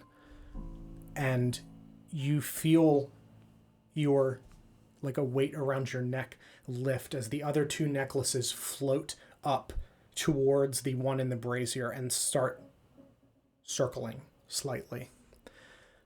And the room begins to fade slightly. And you are overwhelmed with a sense of comfort, a familiar feeling. Not as though you've done this before, not deja vu, but just like going home almost. Returning after a long trip. Relaxed. And you continue to recite this incantation as the world around you begins to slightly fade to white light. And you watch as the only thing that remains is this burning brazier and these spinning necklaces that rotate slowly around each other. And they form into almost like a clover where you have the 3 pieces that connect. And they stop and a bright blue flash appears in the center of them. And you are blinded for a moment and you blink and you are sitting in what appears to be your childhood home that you remember from the vision that you had, that what you would assume was your childhood home. And you are cross-legged as this whooshing stops and the necklace falls back around your neck and you are here with the brazier and the other necklace that you had sitting above it. And you are sitting here in this room. The runes on the ground around you are gone. And you look around and you see a very bright light outside of the window, like not daylight, almost like a celestial light. Okay. Is there anybody in the house? You don't see anybody, so you stand up and you walk over and kind of like look around to try to get your bearings a little bit, and you look out that same front window that you had looked out in your vision. And you don't see Kenmare, you don't see a burnt forest. You see a beautiful, almost lake-like crystal-watered garden with small lily pads and tulips sitting atop them, floating with blue orbs inside of them, floating around. And there are multiple of these islands, seemingly visibly the same, with waterfalls cascading down into this central island that you're at. Okay. And I will tell you that this reminds you of the vision that you saw in the cave with the halfling man that came out of the eyes of the Warforged at the beginning. That was the scenery that was behind him, was whatever this place is. Oh no. And you look down at yourself and your form is almost flickering slightly. As if like the edges of you are blurred ever so slightly. As if it's you would be familiar with spirit walking. Similar to spirit walking. Gotcha. And you hear a sound at the back of the room, and a small little flap opens, and on a little wooden boat floats in one of these tulips, bulb closed with the blue glowing orb inside of it. What would you like to do? Yeah, I mean, I would guess I would kind of like slowly walk towards the orb, just kind of see if I can even grab it. Yeah.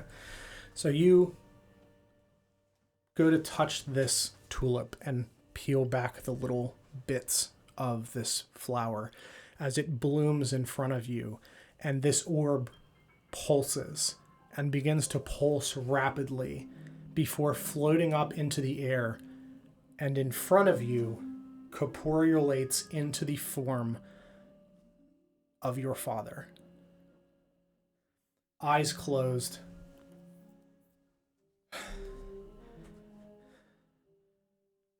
Ren? And he just throws his arms around you. I just kind of stand there motionless. Oh, God. I wasn't sure I'd ever see you. You're so grown. Where are we? And the beyond, Beyond. my boy. And I'm assuming, like you said, he looks just like the vision, like pretty much just like me. Yeah. Yeah. Older? Slightly older at that point, but not significantly older. He looks only a little bit older, probably about 40. Gotcha. And he just like looks you up and down. You've cut your mother's eyes. I mean, I just start, my eyes start welling. I don't even know where to begin. There's so much to tell you, but I don't know how long we have.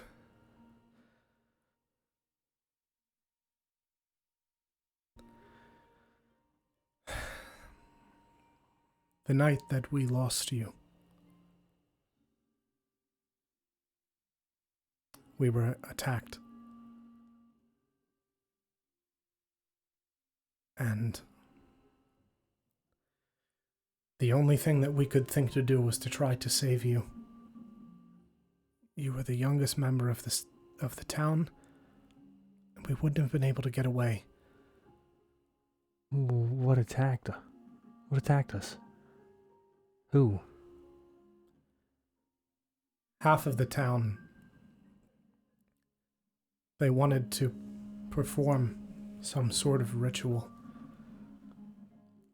Supposedly in the trees nearby there was blades belonging to gods. And in order to get into this grove, there needed to be a sacrifice. Your mother and I, along with a lot of other people, obviously did not want this. To poison the earth with blood was wrong. And then the dragon came. The gold one? Yes. The half of us that had been captured were to be sacrificed along with the child of this dragon in order to breach the grove.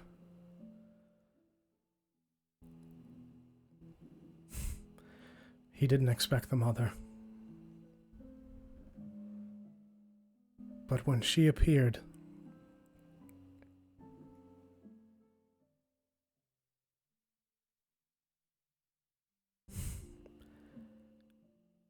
it was too late.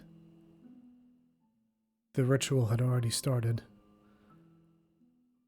And one way or another, we weren't going to make it. So, we made a deal.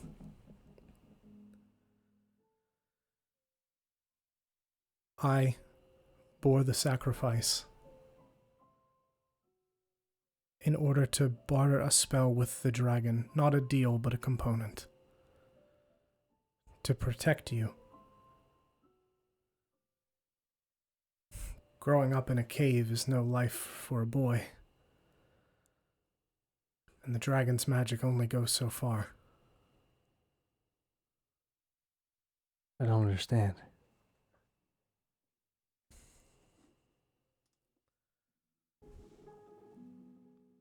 Your mother is alive, Ren. Where? A cave close to Kenmare. She and the others that survived, the dragon's mother gave her life to protect our people in exchange for saving her child. It placed a protective spell on the remaining members of the town. But they can't leave the cave. And you were far enough away.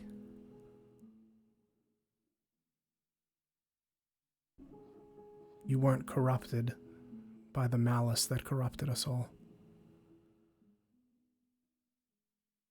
You were clean. So that malice keeps them in the cave? If they leave the horde of the dragon,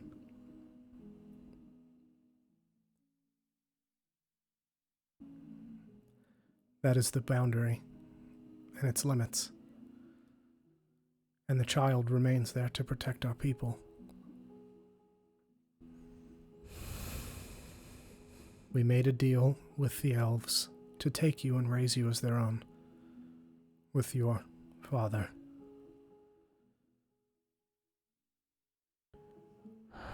So the elves knew then? Yes. We made them swear never to tell you.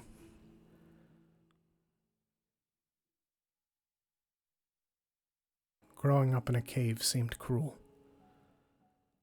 It would have sucked. At least you got to witness the majesties of the world of nature, of knowledge.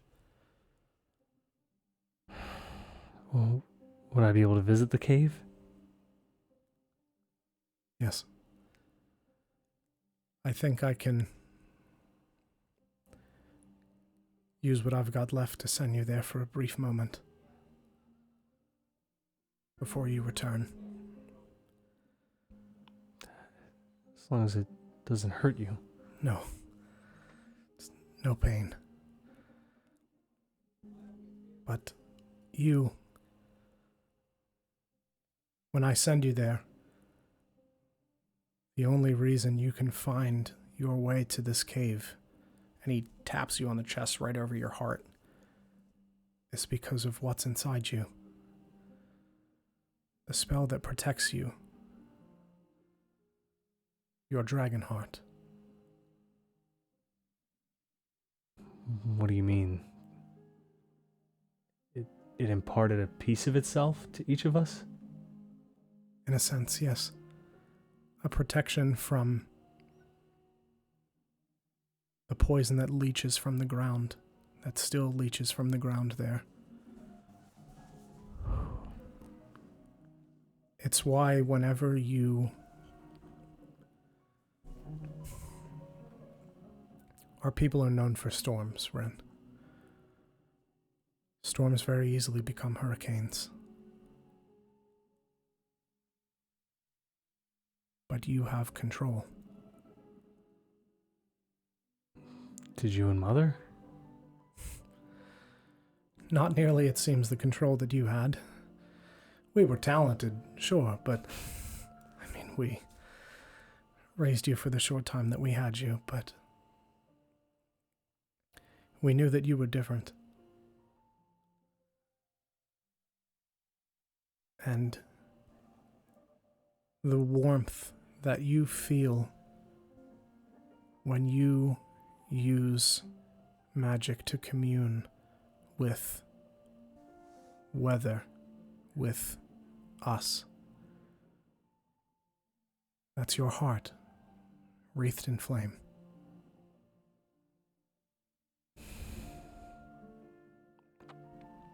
It is the kindness within you.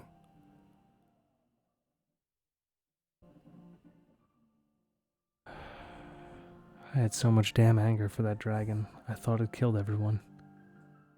I only knew a piece of the story. Yes. To any outsider, that was the story that was told. To protect its identity, if anyone should find the cave. It's a dragon. It could defend itself, but at the risk of losing the protection over our people. Right. Makes sense. It keeps everybody away. Yes.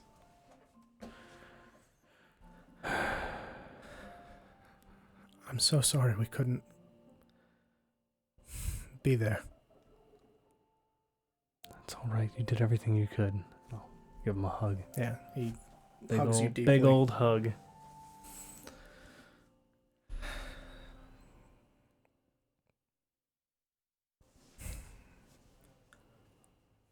Do you want to see her?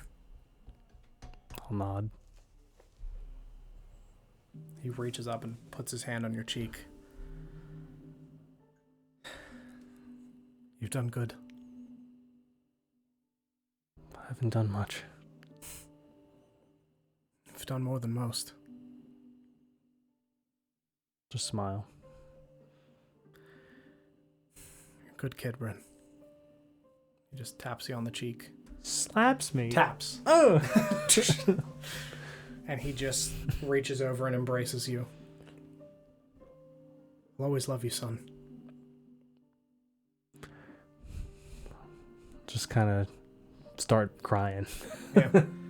And as you close your eyes to begin to cry, you feel his grasp leave you as this vision fades to white light again.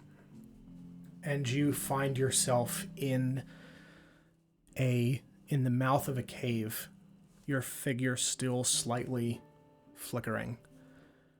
And you see in front of you a large pedestal made of like a silvery, shimmery stone.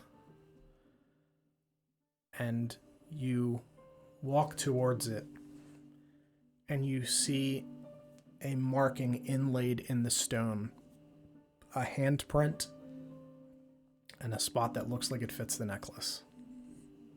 Yeah, I'm gonna place the necklace and I guess put my hand in the handprint. Yeah.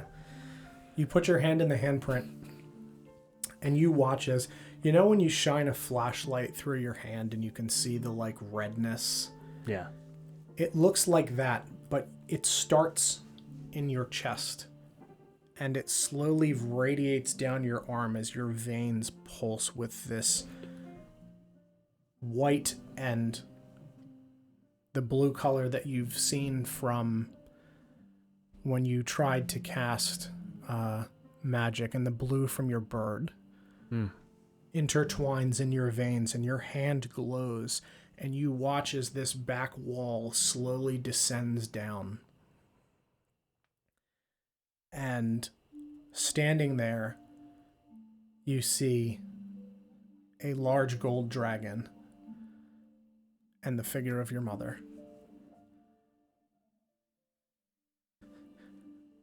Come here. Is it it's the edge, right? Yeah, so I'll I'll take the necklace out and approach.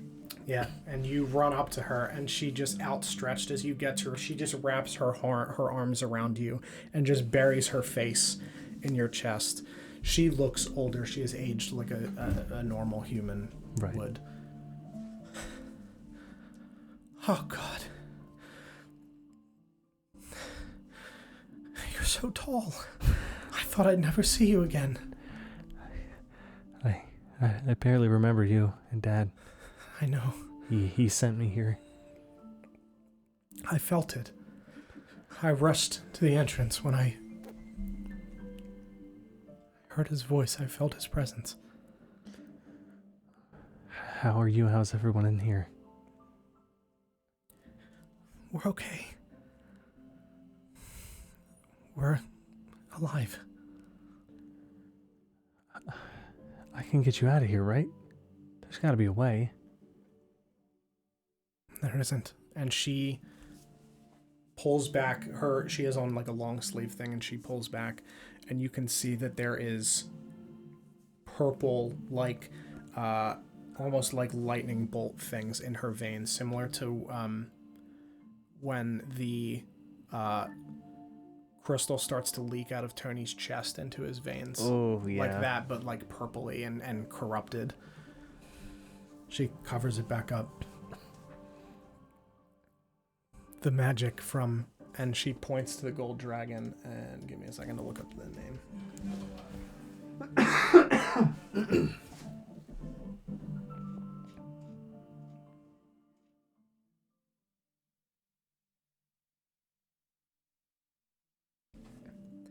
And Satan.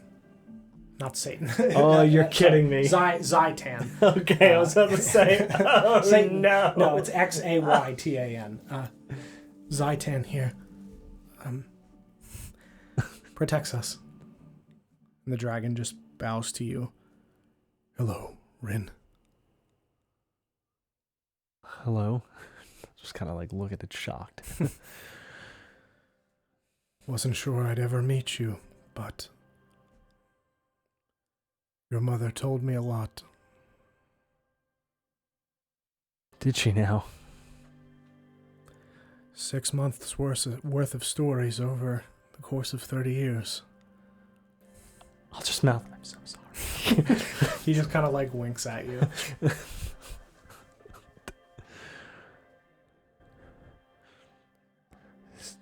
There's got to be a way, right? I'll turn to them both. Sure. Surely. The spell can be reversed. The poison, The corruption. the corruption can be undone, right? If you can corrupt something, you can uncorrupt it. Usually. Possibly, but we don't know enough to try. Just gonna put my hand over my mouth. I can figure it out. I have a few people I can ask, All right. and some others I don't know too well that I could ask. I have a lot of people to ask. That's good. You've made friends. Acquaintances. Some friends, yeah. But, you'll get to see the light of day again. I'm sure. Just kind of start to cry again. Yeah. So this is super depressing. Oh, yeah. I'm so proud of you. Just gonna shrug. Don't know what for. You're here. You're you. You've made it this far on your own. Not entirely. Just give her another hug. And she hugs you back. And as you hug her, as these tears drip down your face and drip onto her, one hits the two other necklaces that remain around your neck as the other one's in your hand. And you watch as they begin to glow slightly with a gilded color similar to the color of your veins and your heart. And they begin to spin in front of you. And in the areas where it gets close to her as it floats in front of you, you see that the purple begins to retract slightly.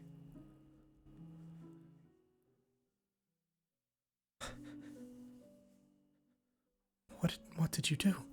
I didn't do anything. Can I take one of the ones that are floating and put it on her?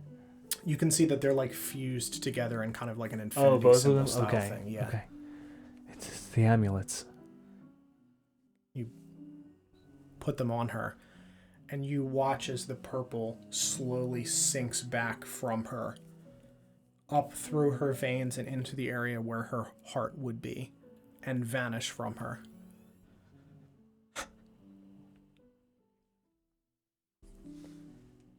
And she steps forward past this barrier.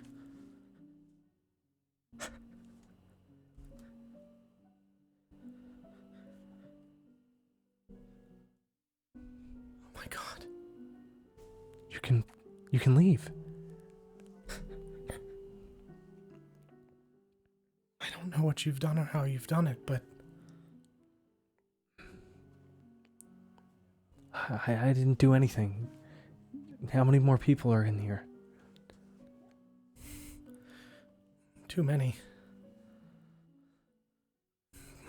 But this is a start. Maybe you can use this. I can get more? I'll give it to you. Okay, and I'll gesture her back on the other side to move back on the other side. Let me see the sun first. Sure. She reaches out her hand towards you. Yep, I'll take her hand and walk her out into the sunlight. You walk her out into the dawn as the sun begins to rise over the mountains. And it casts your mother in this beautiful glow. And she closes her eyes and just looks back up towards it. Tears stream down her face. I thought I'd never see it again. It's right there. She just squeezes your hand. Will you sit with me and watch the sunrise? I'll nod and sit down. She sits next to you and just wraps her arm around you and just looks up. And the two of you watch what has to be the most beautiful sunrise that you've ever seen.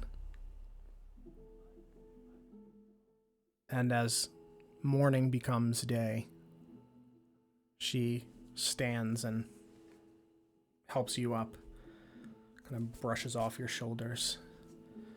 Are you eating well? Yeah. Staying clean? Yeah. I'm good. Well fed. All right. Mother worries. I've got 30 years to catch up on, Rin. I know. She takes your hand. Come on. I'll take you back inside. You lead her back into the cave. She steps back over the barrier. She pulls the necklace off and hands it to you, and you watch as this purple begins to crawl back up her arm and through her veins. It's a start. I'll look into it. I'll make more. I'll find a way to undo the spell. Something could be done. Clearly. And I'll just hold the fused amulets in my hand.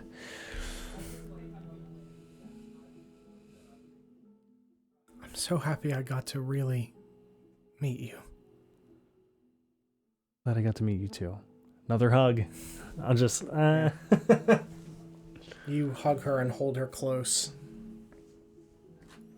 And she says, I have and always will love you, Ren. Don't ever forget that. Squeeze her tighter.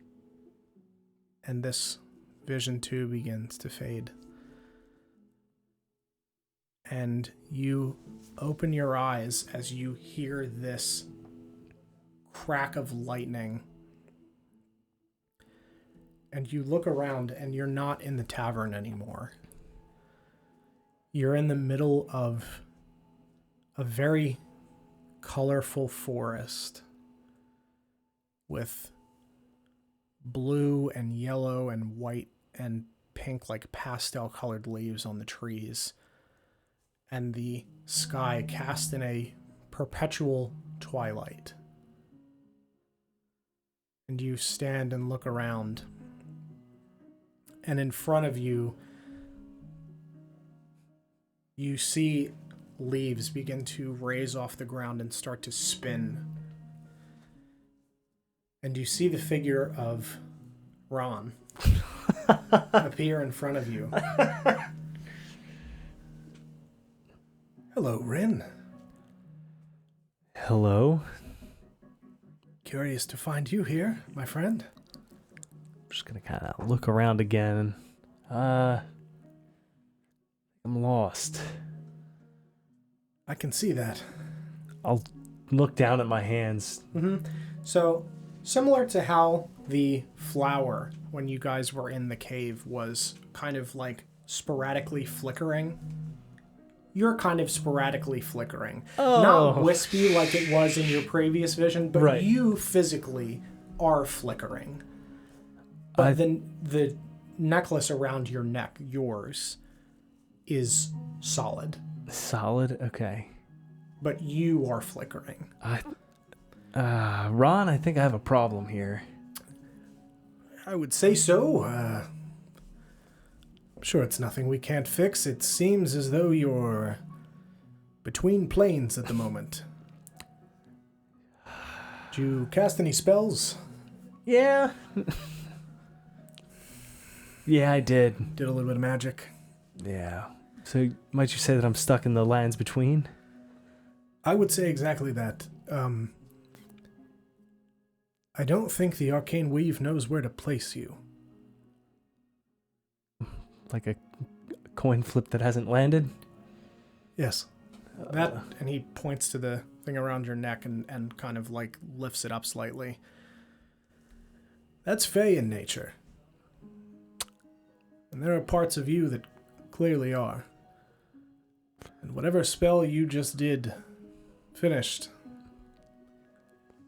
it didn't know where to put you. And so you're in both. I'm also Fey in nature? I'm gonna have to make a list. Parts of you, not entirely. I don't think your mother or your father was a Fey. You'd have the ears. How big is he? He's like 7 foot tall. Okay, he's a big guy. Yeah, All right. he's very tall. Just dashingly handsome and like very fancy, like purpley, like king's clothes almost. Okay, gotcha. Yeah. Can't say I've seen this happen before, but we have a number of arcane mages. I'm sure we can figure something out if you'd like to wait in the castle. Yes, that'd be great. I'm just gonna kind of like look up at him and then look back down at my hands. Just fuck. Could be worse, right? I guess. Yes, it could be worse. All right. Could be dead. You get to relax in a castle, pampered by the one and only Oberon. Do you mind if I call you Ron? Of course you can. It's a good nickname. It's yeah, I like it. Good. He sits down and traces a circle on the ground and lays leaves around it. Stand there. Sure. I'll stand in it. And is he going to start like doing something else? Mm-hmm.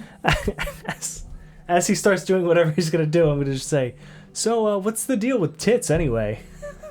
Oh, Titania? Oh, we'll talk about that, but we're going to have to talk in private. That is a whole thing. Okay. But you're friends with Dandelion, so I trust you. But, Thank you. oh, Yeah, of course. it's an issue. But I'm dealing with it. Okay, good. Yeah. Alrighty. He stands back and rubs his hands together. Ready to go? Yeah, please just make sure I stay here. Oh, yeah, that would be bad, right? Yeah. I'll send you to my personal chambers.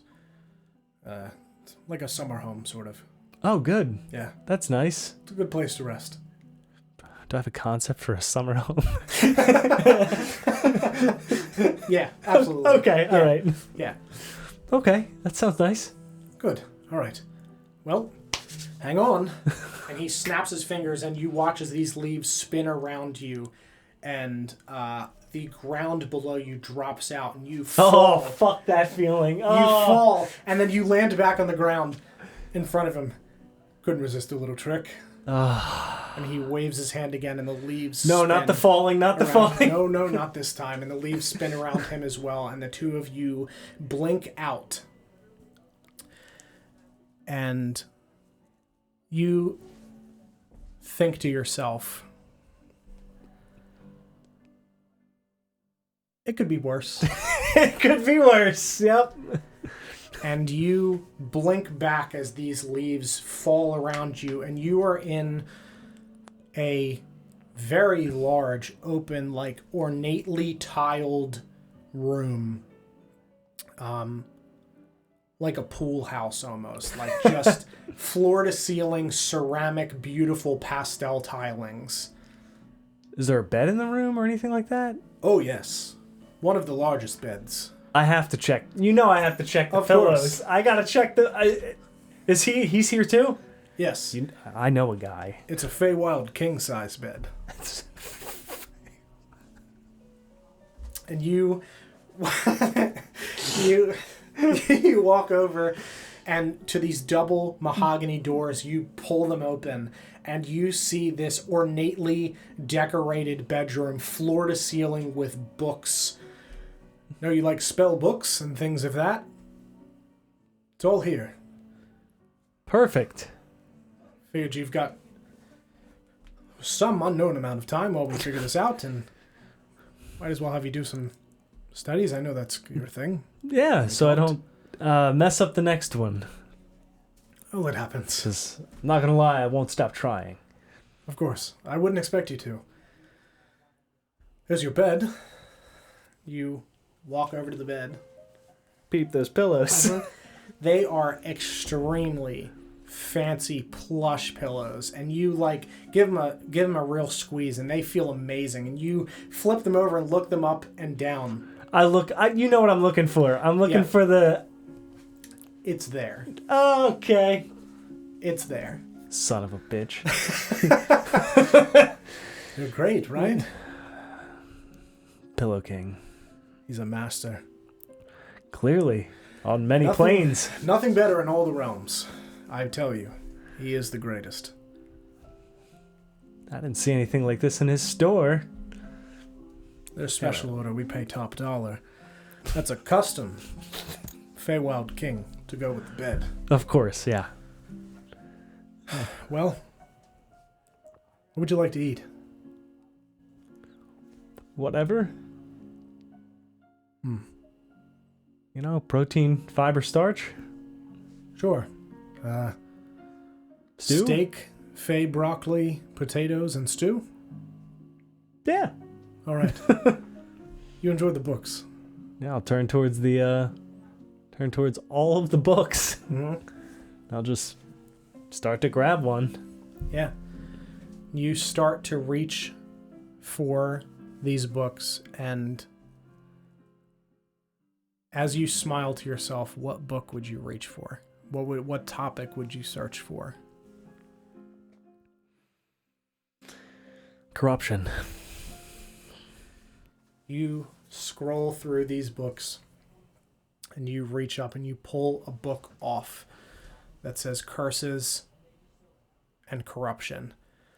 And you sit down in this large red velvet throne in front of this large mahogany desk full of quills and lamps for you to light your to light this table so you can read at any hour of the night that you wish. And you pull yourself up as a fire ignites in the fireplace next to you. And you flip the book open, and is there anything that you would say or do as you start to do this? Yeah, I'd start flipping through the pages and just say, what the fuck? Just shake my head to myself. And you smile at the predicament that you've gotten yourself into. And you flip through this book in this endless library of knowledge. We're going to end there.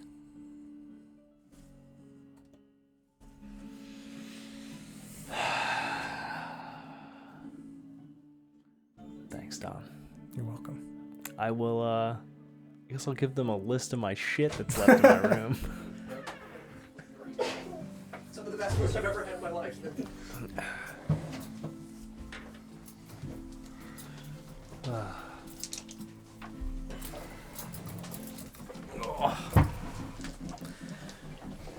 Friends, thank you very much for watching tonight. I hope you enjoyed the episode. Shout outs to Luna for the concept for Milana. That is her character that she gave to me to let me adapt and bring into the world. So genuinely huge props to Luna for coming up with that concept and designing that. It was amazing, and I'm so happy that you felt comfortable with giving that to me to use in my story. And just thank you very much. Thank you all for watching tonight. Paul, thank you for playing. Thank you for creating Rin and fucking up my world as you do. You're welcome. Dynamite, buddy. Dynamite man. Cowabunga it is. Cowabunga it is. I'm gonna get that tattooed On your ass. my ass. No, above your ass. Yeah. They've got a nose. They're The anti-tramp stamp. Yeah. Right under the belly button. Exactly. Right. Thank you. It was a lot of fun. Loyalty stamp. Of course, thank you. You're welcome. Oh, thanks.